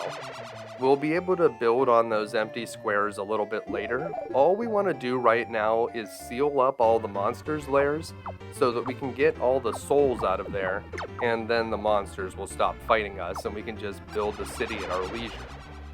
Let's see what the people have to say now. Oh, it seems that there's plagues here, and they're offering us some major herbage. These herbs are exactly what we need to rescue the city of Kasandora and get it to start building again. The really interesting part about it is that the people here in Maranha recommend that to use the herbs, that you boil them with butter and then use the remaining butter to make brownies. Yeah, pretty wild. Let's see what they found here in the monster's lair. It's a strange bow and some arrows. Well, it's not very strange to us. That's of course a strength of angel, but now it seems that we need to use our earthquake magic. And look, something strange is happening. After the earthquake, the two islands are now connected. And we've also leveled all those low-level buildings, so it's kind of a win-win. We may actually need to send another earthquake because we need to seal up this monster's lair, but for now we're just going to build over there, and hopefully the people won't build too many more buildings that we'll need to destroy. As we get close to this final monster's lair, I have to admit, I'm a little bit concerned about that evil temple that popped up. It sure looks a lot like the Temple of Doom from Indiana Jones, and there was nothing good going on there. If they start reaching into somebody's chest and pulling out their still-beating heart, then we'll definitely know that it's evil. Well, let's see what happens when we seal up the final monster's lair, which should be happening in just a few moments. I guess we'll take care of a couple of these little red devils, although certainly not important at this point. We have plenty of souls to work with. And that should be the last build that we need. Another great thing about doing this region early is because we got such a high score in Act 1, we should be able to almost max out our population here without even going to Act 2. Now we have the maximum level of civilization here in Maranha, and the two people that we created are gone. That is not good. We're going to have to go down to that shrine and defeat the monsters within. The good news is that the people will continue to build the city at this point, so that's nice. The bad news is, if you didn't collect any offerings that you need, you won't be able to get them right now. So make sure that you collect any offerings from Maranha before you seal the final monster's lair. That is very important, especially for those herbs that we're going to need to fix the city of Kasandora. For now though, we can finish our build here, and it shouldn't take too long to max it out. Whenever we hit this build, we should reach the next level with 2,900 people under our control, so that's very good. Yep, there it is. Our level now is 13, and our next level will be at 3,300 people, so we need a good 400 more right now. We're certainly not going to be able to get the additional 400 people we need to level up right here in Maranha, but at 522, we got very close to the 538 maximum. It's time to return to the Sky Palace. We'll save our game, and before we go to battle, let's head back over to the city of Kasandora, and we can give them those herbs.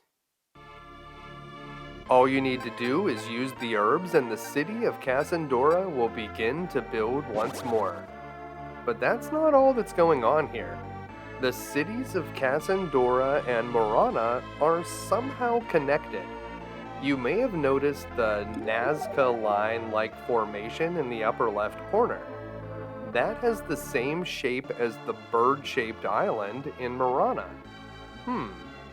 Those two things are definitely connected, and we're going to get a message from the people of Kasandora here about an ancient tablet. So we need to take that ancient tablet from them. We're going to be able to use that in the city of Maranha, but of course we're probably going to need to go and do Act 2 first. Well, let's see what happens. Right now we should be able to max out this city, so let's do that first. Would certainly like to get a few more people into our population. We're building down at the bottom now, so that's where the last few houses probably will be. And yeah, don't forget to take that ancient tablet. We are going to need it. It's sort of like the Rosetta Stone, or at least I think that's what they were going for. If we hang around long enough, the city of Kasandora will finally reach its maximum population of 874. This was a pretty easy one, so pat yourself on the back, and it's time to return to the Sky Palace. Let's take a look at what we've done here. Very good. And we're out of here. Alright, no more procrastination. Let's go finish Maranha. We'll want to make sure to save our progress. And then we'll go and fight those monsters. Let's do this. Alright, it's Mode 7 time. Zooming in.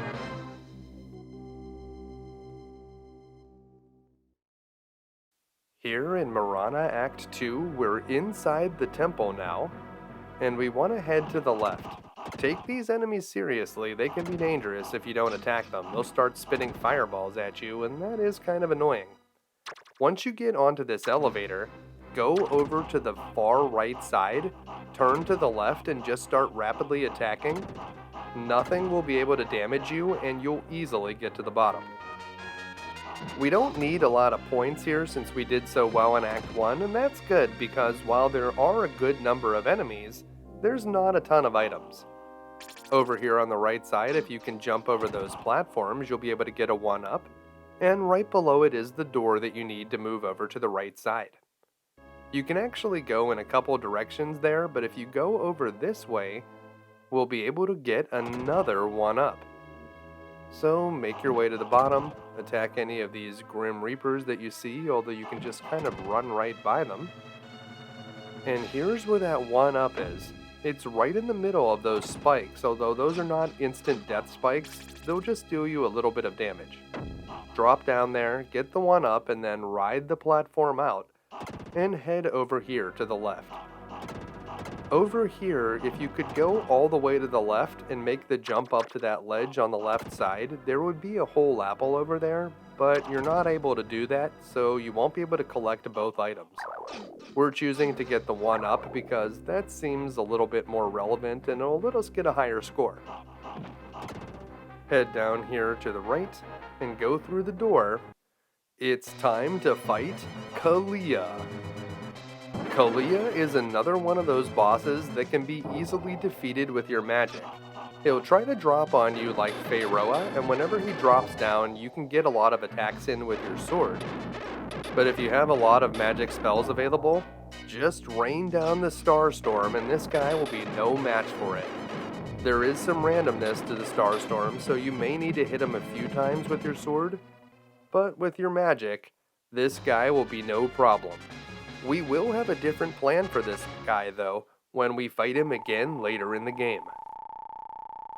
We only needed like 1,000 points, but let's see what our final score was here. Oh yeah, 14,530 is definitely an overachiever score.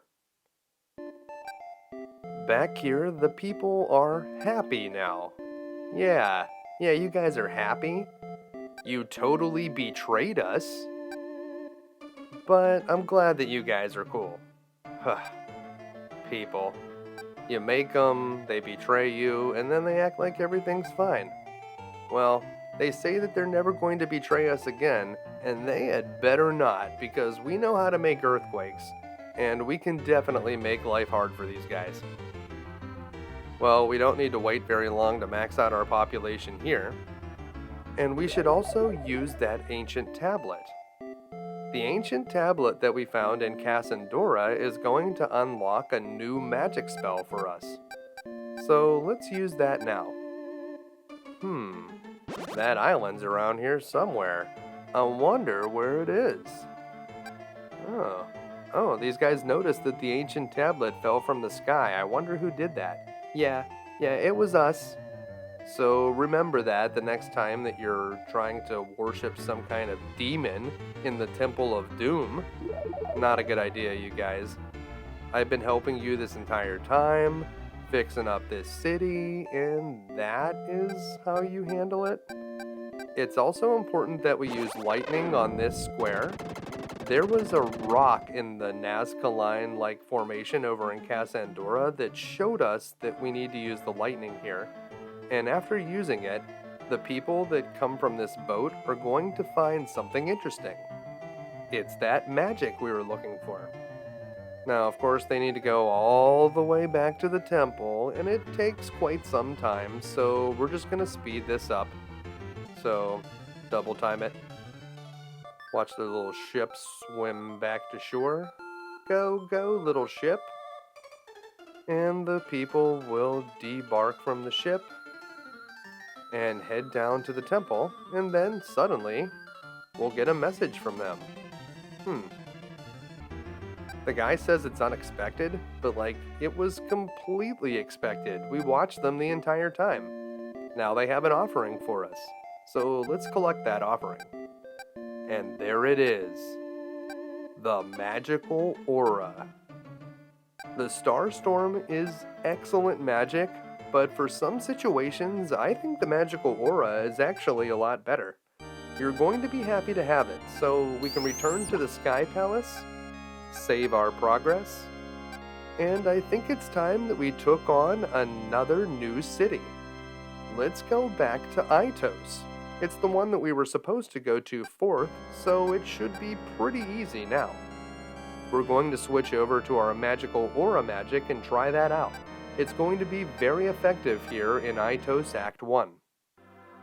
And it's time for yet another Mode 7 intro.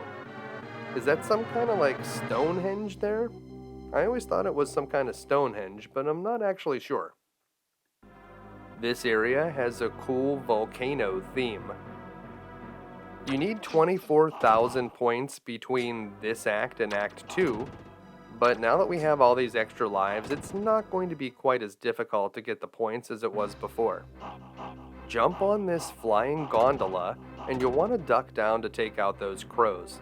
They can certainly hit you, and if you're not standing towards the front of the gondola, they could knock you off the back, and well, that could lead to instant death.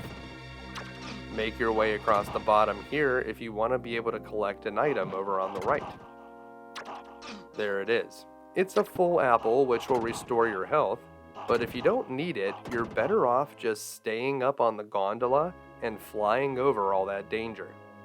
You'll need to jump back onto it as it comes around, and use this time to attack these flying skulls. As you pass by them, they'll try to damage you by just standing in your way, and if you just swing at them, they will be easily defeated. Jump back here to solid land, and I definitely remember these enemies from Star Tropics. The hand will pop out of the ground and try to throw a rock at you. You can definitely get in front of it whenever it pops out and kill it.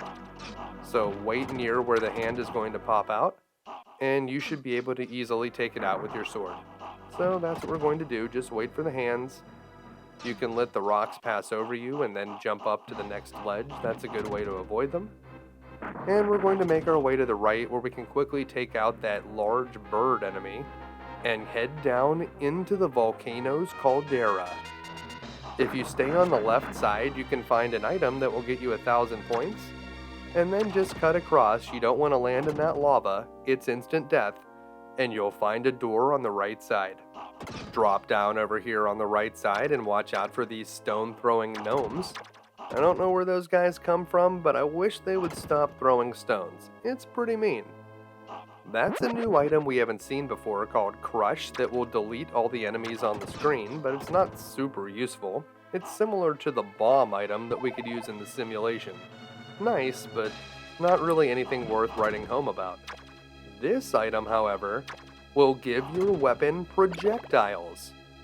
This is the only place where you'll find this item, although you will be able to use a similar move against the final boss. And as we head here against the aquatic dragon, you can see how effective both the projectiles and our magical aura magic is. Whenever you see the dragon coming towards you, that's when you want to use magical aura and you'll score a ton of hits. When the dragon's far away, attack it with your projectiles. The one thing you don't want to do is just jump all around here, because if you fall off the platforms, that's instant death, and that's the easiest way to die against this boss. Otherwise, you can see we only took 1 damage. It's very simple if you just stay put in one place and use a combination of the magical aura and the projectiles. With 18,000 points, we should have no problem reaching the 24,000 we'll need in Act 2, so we should be able to get a good portion of the maximum population here before we have to take on the next action scene. Well, we just made 2 people again. Let's see what these people need from us. Oh, they need us to use lightning to destroy rocks. Now, that looks like something that would be difficult to do without our magic powers. But up here, there's a lot of bushes that they actually want us to remove, although they're not going to ask us for specifically. For the next You Can Beat Video Games Day, I'm definitely buying these guys like a chainsaw and a lawnmower. Once you've cleared those bushes, you can move the build direction up here to the first monster's lair. And then we can use the Strength of Angel as we've done in some of the other simulations so that we can fight some of these more difficult monsters, as this is the only time when fighting monsters is important. A lot of the monsters here actually take several hits to kill, so the Strength of Angel item is pretty handy. We'll also want to use some of our magic to keep clearing out the rocks and the bushes, but make sure that we get our population up to at least 10 so that we can seal the monster's lair, and we'll probably want a few more souls than that, so just keep killing the enemies while we have the Strength of Angel active, and we should get enough of a population to build over to where the monster's lair is, seal that first monster's lair up, and then we'll be good on souls for the rest of this build. We also cleared out those bushes so that we'll be able to build over to the second monster's lair, which is in the upper left corner. So once we take care of this one in the upper right, the next thing that we're going to do is build over to the upper left. That skull is a new monster that we haven't seen before, and it can deal us a lot of damage if you get too close to it, so I would mostly try to avoid the skull. But the other thing that it does is it will cause an earthquake, which will destroy all of the low-level buildings here in Aitos. Well, that doesn't necessarily seem like a bad thing. That can actually save us magic points. So we're going to leave the skulls until the very end. Over here we can seal this blue dragon's lair. And with that first lair sealed, we're now in business. We don't have to worry about killing the monsters anymore, and oh, they found something for us. It's a strange bow and arrows, which we all know is a Strength of Angel. Oh no. Oh, one of the people that we made is ill. Well, that's not good. We are going to take that Strength of Angel though. We'll be able to use it again in the next simulation. And we'll just speed some things up here. Use your lightning to clear out the rest of the rocks. And send the building direction to the upper left corner so that we can clear out the second monster's lair. Right now everything's looking pretty clear, but it looks like the people have something to tell us. And this year, their ranch has some horses. Thanks. Yeah. Oh man. I know that the genetic diversity in these places is bad and the gene pool is really shallow, but they're like, look, pretty horsies. Whew. Yeah, I really hope that these people will mingle with the people from the other cities. That would really help. Stop keeping it in the family, Aitos. There are 4 other cities out there now. Maybe send some letters, see what's out there. There's lots of other people in the world. Yeah, lots of them. And that brings our total hit points up to 21, which is nice. And they're sealing that monster's lair, so there's only 2 more monster's lairs left in this area. You know the drill. We're going to take out the one in the lower left next. Well, it seems that somebody that went to seal the monster's lair was fatally injured. Oh, that's not good, but he's not quite dead yet. He just knows he's going to die, and he's waiting out in front of the temple, and he wants us to send the rain. He says it's the Master's tears, send me the Master's tears. I don't want to make this a regular thing, but I guess we'll help out this guy this one time. It is something that you need to do though, or it'll stall the build here, so just immediately give that guy the rain whenever you see that happen. Another thing that can happen here in Aitos is that they'll ask you for wind. And sometimes when you're building the city very quickly, they may not actually ask for the wind at all. But if they do ask you for it, that's just one of your miracles. Just give them the wind and that will solve their problem immediately. So that's a very easy problem to solve. Right now we're working our way towards that 3rd monster's lair. And up, that's what the skull does. He did an earthquake, but who really cares? He just eliminated some low-level housing. Well, now we don't have to be blamed for it. We didn't send that earthquake, it was demon skulls. Yeah, sorry that I wasn't able to defend you guys from that, but you're gonna have to solve your own problems sometimes, Aitos. Once we seal the 3rd monster's lair, because of the way we built the town, we're going to be able to seal the 4th monster's lair very quickly. As soon as you change the build direction over there, they're going to do it right away in the next cycle. Now, they've leveled up their civilization, which is nice, but we left a skull so that he can continue to do another earthquake for us, because it looks like there's a few buildings left over that we still want to destroy. We do want to leave the windmills, those are good. Those support 72 people, that is an excellent supporting structure. The people also found another one of those bombs, and it seems like that volcano is going off now, so yeah, I guess that's happening. Right now there's no more monsters' lairs, so we can freely build the rest of the city and just fill up all the squares as we usually do. And there's that earthquake we've been waiting for. Now that that guy's done earthquaking, we can just finish him off, and there won't be any more monsters to worry about. The level 3 buildings look to be constructed of cinder blocks, and it won't be very long until we've leveled our civilization up again. So just keep building. They'll build some windmills, they'll build more houses in the areas where the old ones were before the earthquake. And there it is. We've increased our level to 15, and for the next level we'll need 4,100 people. It looks like our city has stalled out with 658 people in the population. So yeah, that's pretty good, but it won't get us to the next level, not quite yet. So it's time to go back up to the Sky Palace. We're going to have to take care of some business on the ground.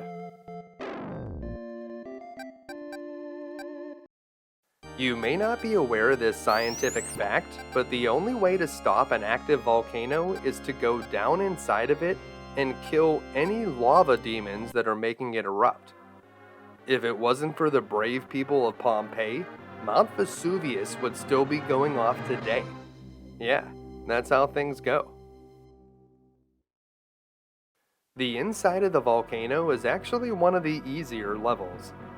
You want to make your way over to the left, and these platforms look like they would drop out from under you into the lava, but they don't. You actually want to stop on them and attack any enemies before moving forward. They'll actually hold up your weight just fine. As you head across, you'll see a red troll that'll throw a spear at you, and this cloud of eyes you'll need to hit one time, and then it will turn into just one eye. And when you hit that one eye, which you need to do after it turns into it, then the whole thing will be defeated. So you need to hit it once, wait a second, and then hit it again. In this room, the platforms move up and down, so wait until they're moving upward to jump on them, and you want to jump across and get to the higher 2 platforms, so there's only 2 that won't dunk you into the lava. Just make your way across, there's no treasures in that room, and over here, where you see an oddly colored platform, that's where an enemy is going to jump out of the lava, so watch out for that and then move across. Head across here, and then the next one is safe, so you don't have to worry about that one. There's a bunch of these fire arrows shooting samurai. Take them out from below and head forward to the right. Over here on these low platforms, we'll be able to find another scroll, which will give us an additional magic point. So grab that. And as you head down here, you want to watch out for the fires and then move down. So wait for them to go off and head down. And of course, there's a whole apple over here, because we are very close to the boss. Using our magical aura magic, this boss is super easy. Just get right up next to it and slam this guy with a magical aura. It could not be easier. There is another way to beat this guy, and I'll show you that whenever we fight him in the second part of the game. So we will have to fight all the Act 2 Guardians again at the very end, and we'll want to conserve some of our magic there. So there is a way to defeat him with just the sword, but stay tuned for that. If you have the magical aura, that is by far the easiest way to beat that guy. While it is sad that one of the 2 people we made here in Aitos is dead, now that we've defeated the fire wheel, the volcano has quieted down, and everything seems to be good. They even developed mountaineering skills. What will we get from those mountaineering skills, you may ask? Well, we're going to get another magic point, so that's going to be good. We also want to hang out here and try to build in these upper squares. The people do not like to build houses down in the mountains at the bottom of Aitos until you've filled in the rest of the map for whatever reason. So build all around this place, and eventually they're going to get you that extra magic scroll, the source of magic. Oh, this might be it right here. Nope, there it is. They found a scroll. And oh, there's something else. This is the other thing we were looking for. The sheep's fleece. Before we move on to the city of Northwall, which is very cold, we definitely wanted to pick up this item, the sheep's fleece. Using the sheep's fleece, we'll be able to make the people in Northwall warm. At some point when we're building Northwall, the people will stop building because it's just too cold, and we'll be very happy that we have the sheep's fleece to solve their problem and get them building again. Whenever Aitos reaches 778 people, that is the maximum. The only way that you can reach 802 is to go to another city and start building it for a while, and then another house or 2 will be built in Aitos while we're not there. First, we're going to stop over here in Bloodpool. This is an optional thing, and we're going to pick up another wheat. In the next city of Northwall, we'll be able to use that wheat, although it is not required to reach the maximum population. I'm just getting it to show you that it's something you can do. And now it's time to fight some monsters again. So let's mode 7 into that Stonehenge and get ready for Northwall Act 1. This is the last Act 1 stage in the game. We need 23,400 points to get the maximum population in Northwall, and if we can manage to get enough of the points here in Act 1, we could theoretically max out our health before we have to play Act 2. The only thing after Northwall Act 2 is a boss gauntlet, so you'd like to have the maximum amount of health before any of that. Down here we can pick up another magic, and these ice blocks will fall out from under you. You may just want to use your magical aura to defeat the gargoyle on the other side. Those spikes though, they are not lethal. They'll damage you, and you could get stuck down there and take multiple damages, but they won't instantly kill you. We will be using magic on the boss, but we'll only need 4, maybe 5 charges for the boss, so feel free to use some of your extra magic wherever you feel appropriate. Up here we can grab 1,000 points and then make our way down the slope. Ride this ice block across the water to the other side so that you can defeat that gargoyle and you'll be able to get an apple. It looks like if you fall off you might die, but no, it's safe to actually go under the water. And over here on the far right, we can find a 1-up that you'll want to grab before jumping back up onto those floating ice blocks and floating your way over to the right. Just wait patiently here, and whenever that ice block gets close, it will not come that close to the edge. Jump over to it, and then you want to crouch to get under those spikes.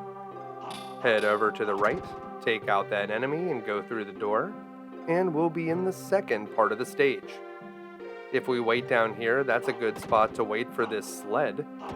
And you want to jump onto it and jump off right there. You need to be on the sled to get up to those higher platforms. And up here we'll find a half apple, but that's not really the big attraction. What we're really looking for is the 1-up, which is all the way over on the left. With the 1-up in our possession, we can head back down to the right. We want to wait at the bottom here for a sled and jump off of it up onto that platform. If you mess that jump up, you will fall down into some spikes, and while those spikes are not normally lethal, those ones are. That crushed item will clear any enemies on screen, although it's not super important to pick it up. And just make your way over to the left, taking out any of those blue bats and one of these annoying blue guys that throws axes at you. Over here, there's a series of platforms that we'll need to navigate with those purple ice-shooting gargoyles on them, and also the occasional disappearing eye enemy. There's also a bit of magic you can grab on the right side, so pick it up if you want. I think that we certainly have enough magic at this point to be able to beat the boss, although we are getting close. Continue to climb up. You'll want as many points as you can since we're trying to get close to that 23,400 points right here in Act 1. We will have a little bit of cushion to work with. As long as we get very close to the number, we may be able to max out our health. We'll have to see how we do though.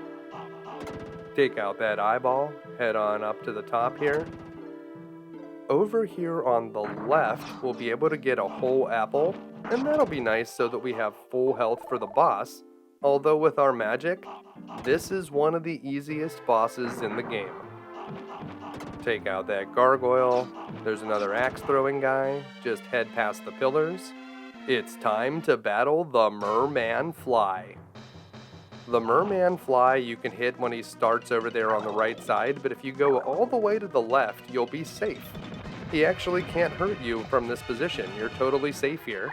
And whenever he flies off screen, as soon as he is completely off screen, that's when you want to activate the magical aura. He'll swoop down and he'll get hit by it every time. So now. And that's it. A few shots of your magical aura, and the Merman Fly will be no more. You can definitely beat him with the Stardust magic as well, but I like the non-random factor of the magical aura. With our remaining time and extra lives, we got 21,210 points, which is a very respectable score. I'm not sure if it's going to be enough to max out our health, but it is going to come very close. We'll see. Well, that's the last time that we're going to make people in this game. Do you think that they're going to be cool? Or are they going to be super needy? Oh yeah, if you guessed super needy, you were totally correct. Northwall is a lot like the desert, but sort of the opposite. Instead of being covered in sand, it's covered in snow, and instead of needing rain to wash away the sand, we need to use the sun to melt away the snow. The good news is this is another one of those simulations that's hard to mess up. And as you use the sun to melt away the snow, we will reveal our first monster's lair. So you know what to do. We're going to move the building direction over that way. We'll use our Strength of Angels so that we're powered up. And we'll continue melting away the snow with the sun. while we defeat some enemies so that we have enough souls in reserve to get the 10 population minimum that we need to seal the first monster's lair. And it seems like there's 2 of those skull lairs here, which is pretty annoying, so we're gonna cut that down to 1 very quickly. One optional thing that you can do here is convert that cornfield into a wheat field using the wheat offering from Bloodpool. This is definitely not mandatory because this city, Northwall, will eventually be able to build better support structures at level 3, so eventually we're actually going to want to destroy those wheat fields. But for now, they will allow us to support more houses, so if you have the wheat in your inventory, you might as well use it now. You're not going to have a better opportunity. And it looks like we're finally sealing our first monster's lair, and we barely did it with only 10 people in our population. The people discovered another Strength of Angel item, so I suppose we can just use that as soon as this first one wears off. We're not going to have a lot more opportunities. Just keep using the sun. We want to clear a path to the second monster's lair, and then we'll build over on top of it.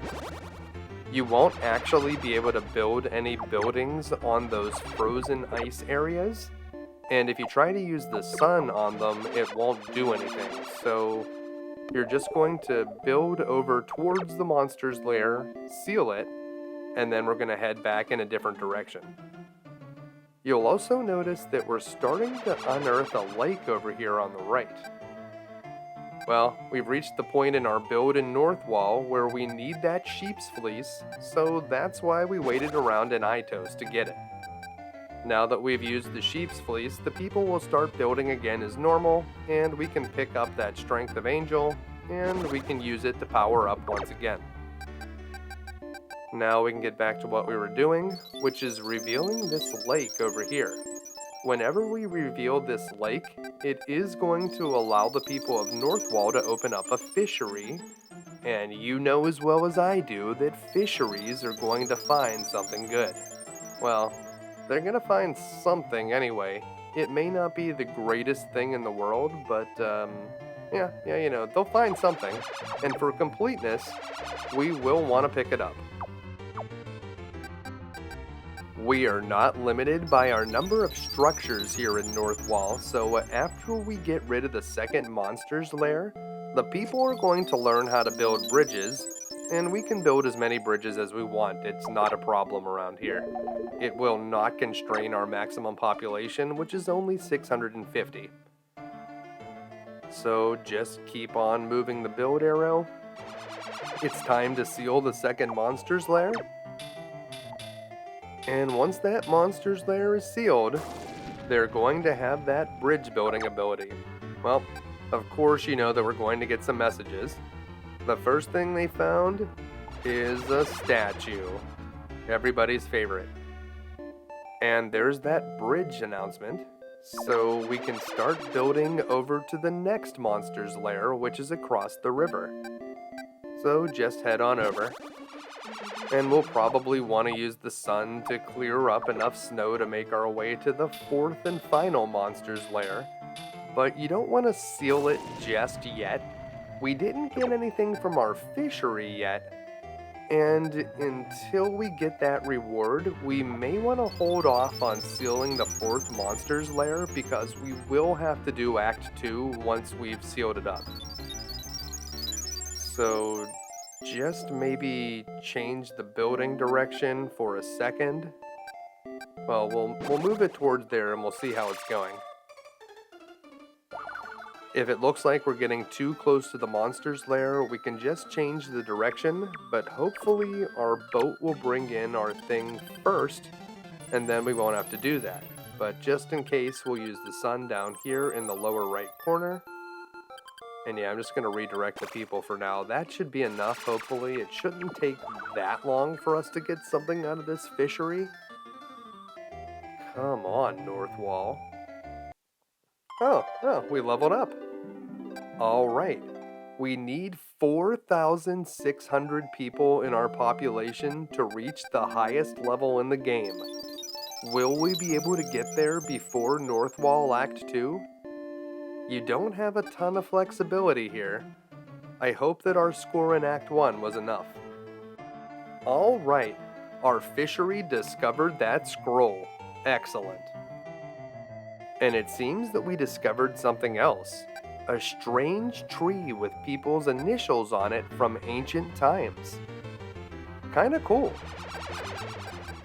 Well, let's see what we got. We did get some good stuff.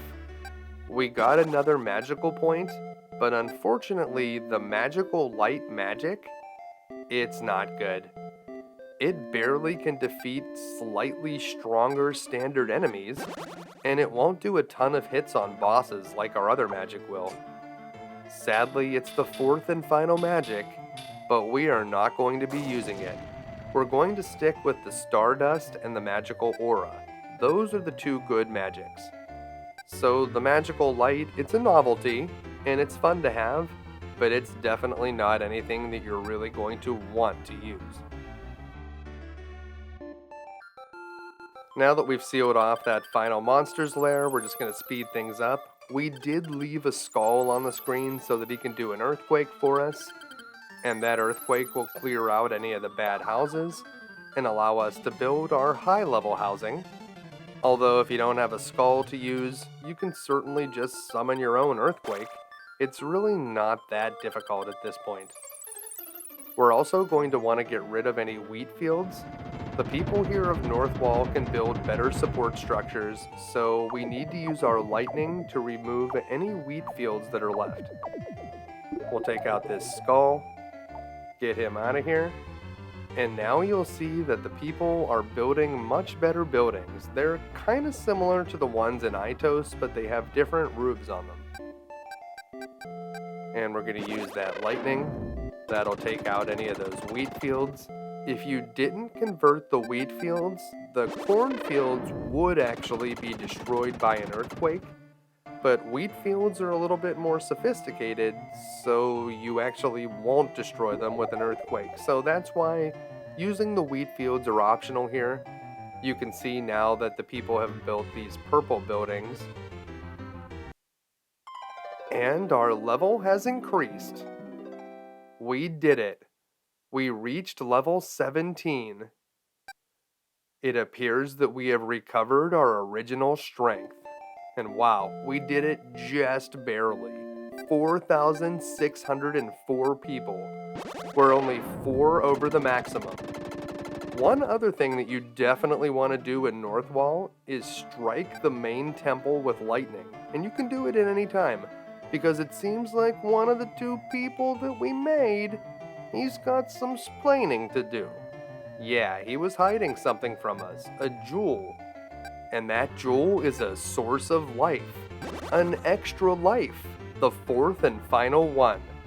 So make sure to strike the temple with lightning before you go up into the Sky Palace.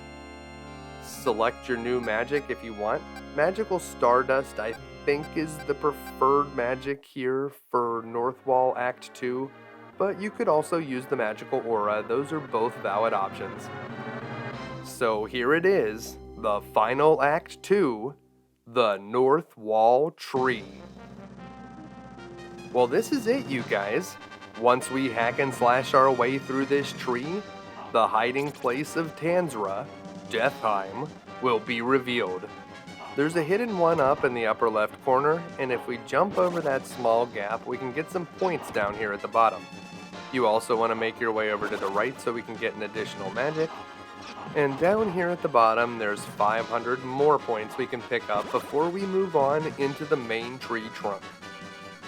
We'll chop our way through another blue axe-throwing guy, and it'll be time to make our climb. Those birds will try to drop green inchworms on you, which will bounce around wherever they land. They're kind of annoying, so just try to jump out of their way. And you'll also see a passage on the right side. If you head over into this passage, you can jump up onto that ledge and come up over here where you'll find 500 more points. Make your way back into the middle and cut across to the left. If you drop down here, there's a half apple you can pick up, which will only restore a few points of health. We'll continue our climb up the middle of the tree, and if you head over onto the left side, there's an orange guy that you'll need to fight. But that's the way that you want to go, so just keep climbing up, and if you jump over these dangerous virus panels, we'll be able to find 1,000 more points. Watch out whenever you see those virus panels, because not only can they damage you if you touch them, they also can shoot at you. How rude. Head over here to the right, there's another orange axe throwing guy. Unfortunately, we can't jump up there because that's an exit for a treasure area that we'll be able to access later. So just make your way up here, climb up the tree branches, head over here to the middle, watch out for the shots from those virus panels and also the axes that those blue guys are throwing. You could kill that blue guy from down below, that's probably your best bet. And if you jump from here, you can reach that ledge, and this is where all that sweet loot is.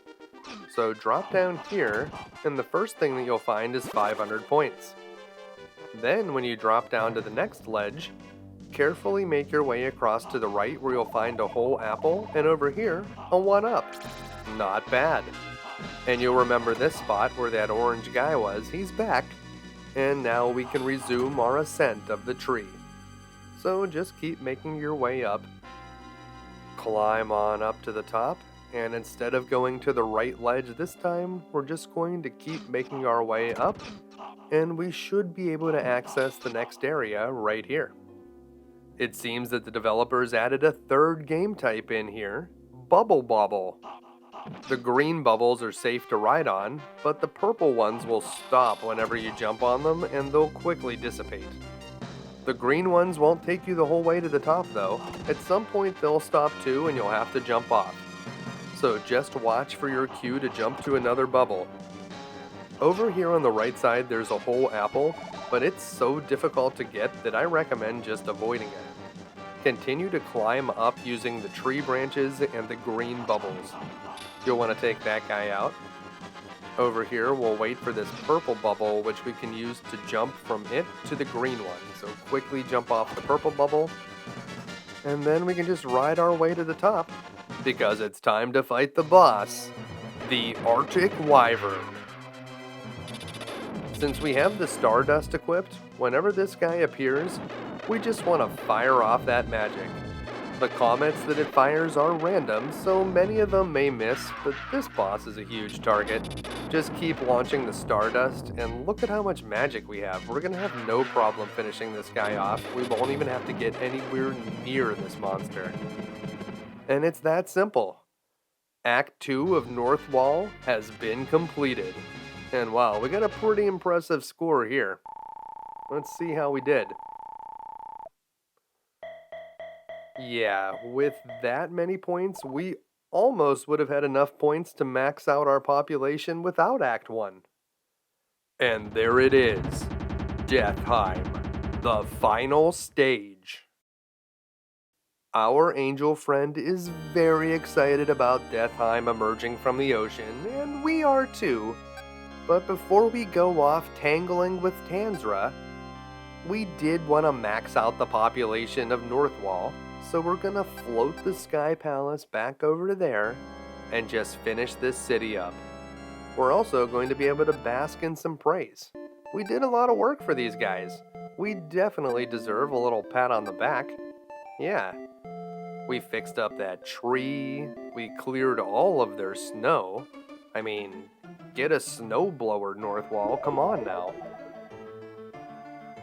And now we just have to wait a few more build cycles and we'll finally reach the game's maximum population, which is 4,652. So if you want to reach the highest experience level of 4,600, you only have 52 extra people to work with that you could theoretically miss and still make it. So you don't have a ton of flexibility. You're going to need a lot of the tricks from this video to be able to reach that maximum level, and if you don't do things like destroy all the level 1 buildings, Try to minimize bridges in a lot of places. Make sure to use wheat on the fields in certain cities. If you miss these things, you'll never raise your population to 4,600 people. It won't be long now. They only need to build one more house, and there it is. 650. We've done it. We've maxed out the game's population. Let's take a look at our status. And there it is. 914 in Fillmore, 874 for Bloodpool and Kasandora, 802 for Aitos, a low 538 for Maranha, and of course 650 for Northwall. With our population maxed out, it's time for Heim. The first thing that we're going to do is switch our magic over to the magical aura. The magical stardust is also a valid magic to use here, but you're going to want to use one of the two, and I prefer the magical aura for Heim. So here's one last Mode 7 effect, and then it's time for the final boss gauntlet.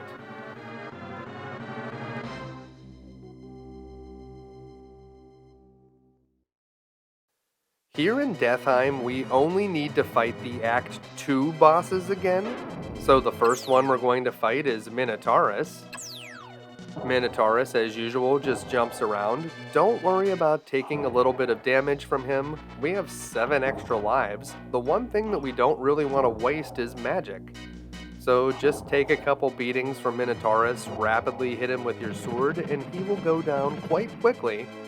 And we'll be on to the second boss. You definitely remember this guy. That's right, it's Zeppelin Wolf. Remember that this guy will transform if you deal too much damage to him, so you want to damage him down until his health is below the I in time. That's the halfway point.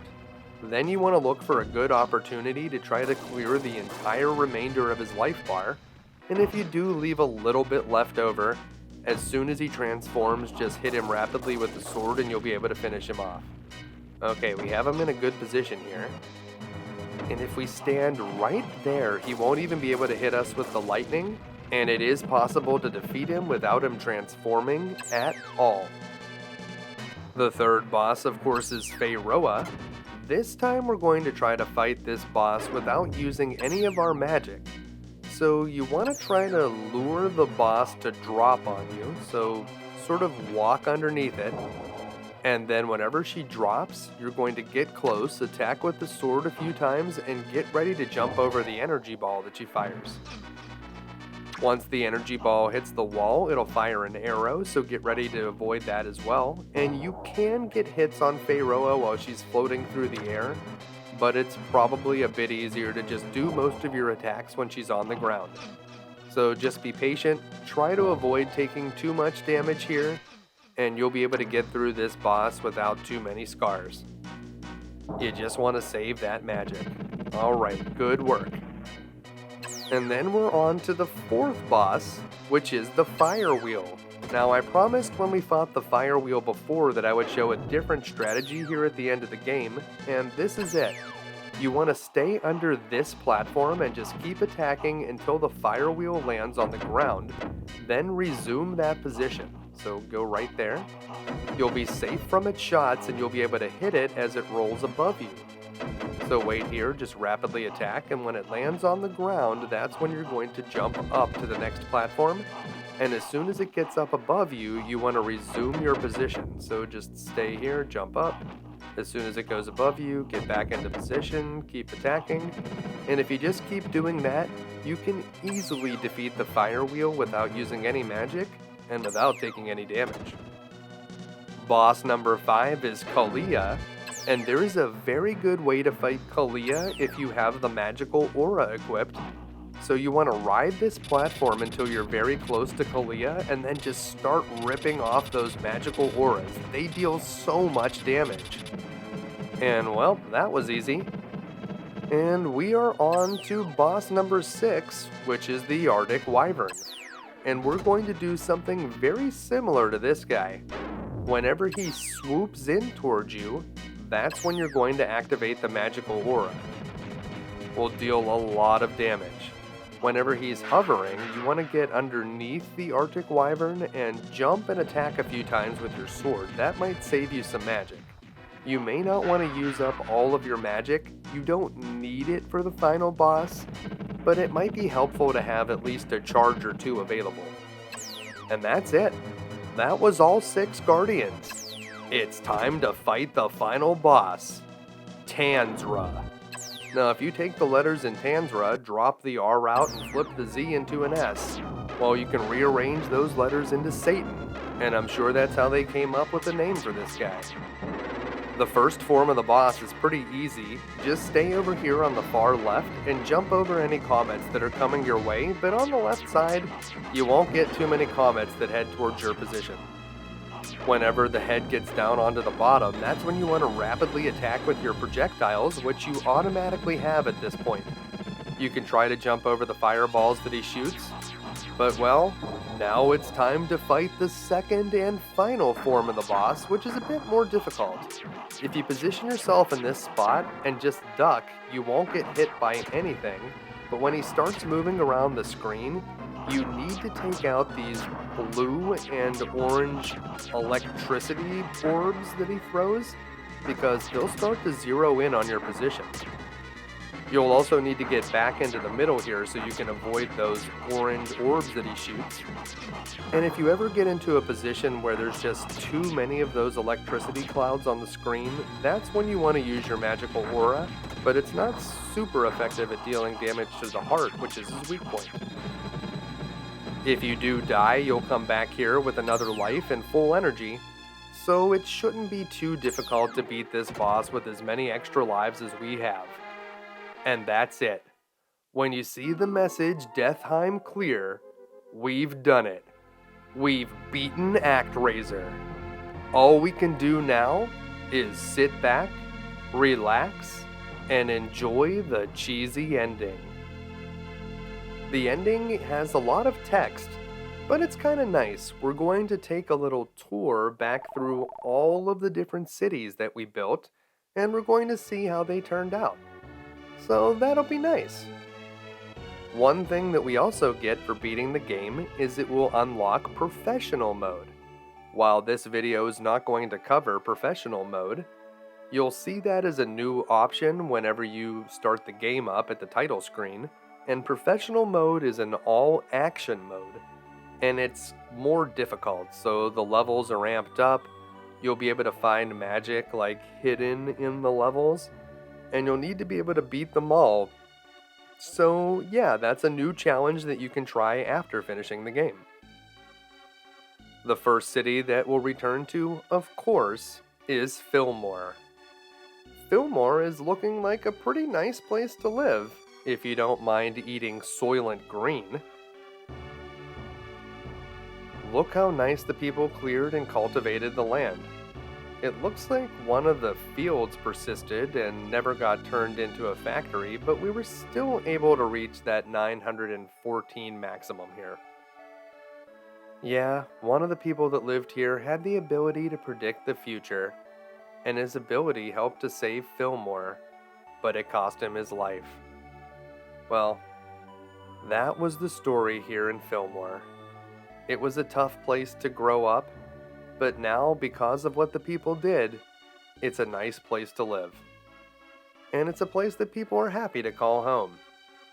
Although I really hope that they're at least mingling with the people in Bloodpool now, not really limiting the gene pool, all that kind of thing. But the angel here will have a few nice words about Fillmore, and then we'll return to the Sky Palace, where we'll be able to move on to the next city.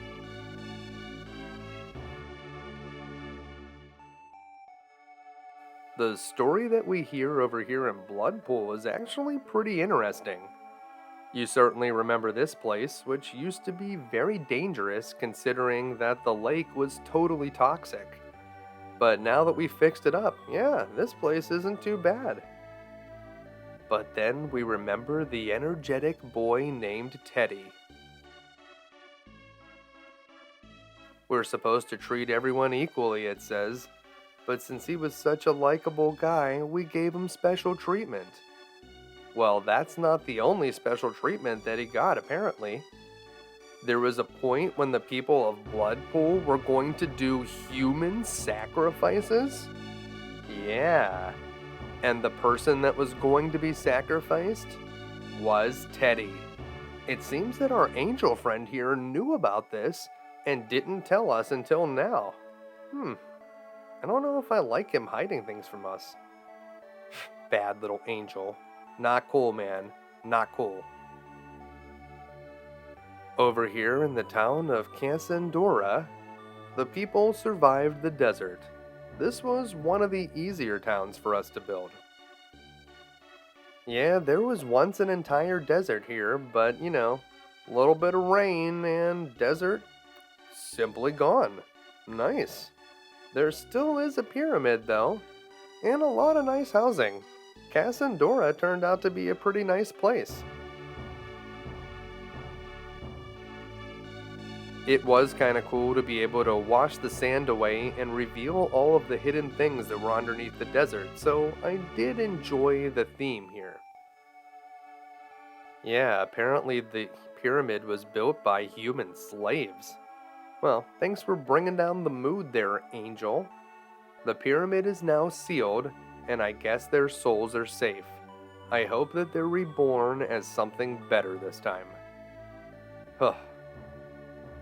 And from here, we move on to Aitos. Now, Aitos was not the fourth place that we challenged. We actually went to Maranha first, but Aitos was the one we were supposed to go to fourth. Although I stand by my changed order, I think it's a good way to go through the game. These people were stupid enough to live right next to a volcano, although whenever the volcano started erupting, it didn't seem to do any damage to the people's homes. This was the place where we could have potentially used the magical wind, but they never asked us for it. But if anyone ever does desire your magical wind, it would be the city with all the windmills. The windmills are actually pretty good technology. They support 72 people, just like the factories over in the city of Fillmore, but they take up a lot less space.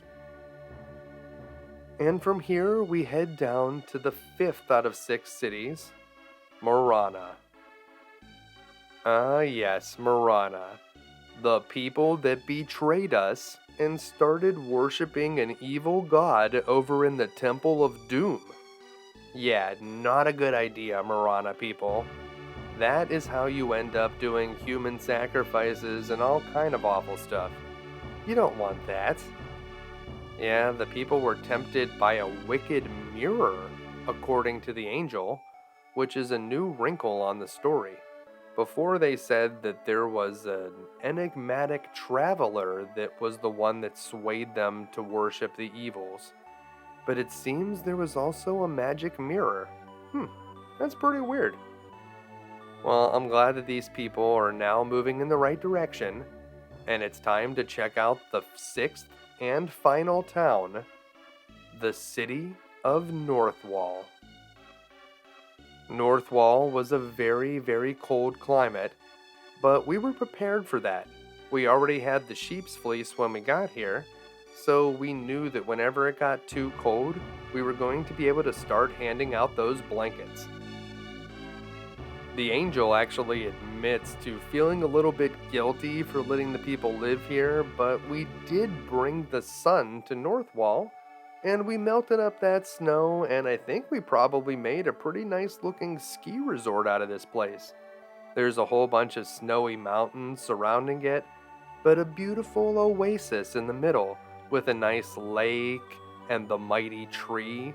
Yeah, Northwall is kind of like a 4 seasons.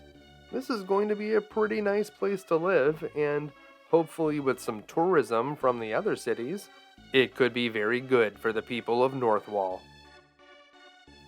Whenever we return to Northwall, we find out that those initials that were carved into the tree were 2 ancient leaders that were sweethearts, and then they were killed by monsters. Yeah, tough story. Good news though, because we sealed up the monsters' lairs, their souls will come back as new people, and they'll be able to live here in the beautiful place that we've created in Northwall. Yeah, alright, I guess that's not so bad. Well, now that we've visited all of the towns, the last thing that we want to do is look inside of the shrine. And it's empty. Now that everything is all good, the people have left us behind. Yeah, it seems that the Master has become forgotten. But someday the people will need us again. Someday demons will threaten this world another time, and then they'll want us again, and we'll be able to come back. And that time will be Actraiser 2. So yeah, Actraiser 2 does happen, and the Master will have to eventually return. But by then, well, he'll have been forgotten. Should we yearn for a time when people will no longer need to ask for our help? That's a good question, Angel, and one that's hard to answer. Goodbye, Actraiser. It's time to roll the credits.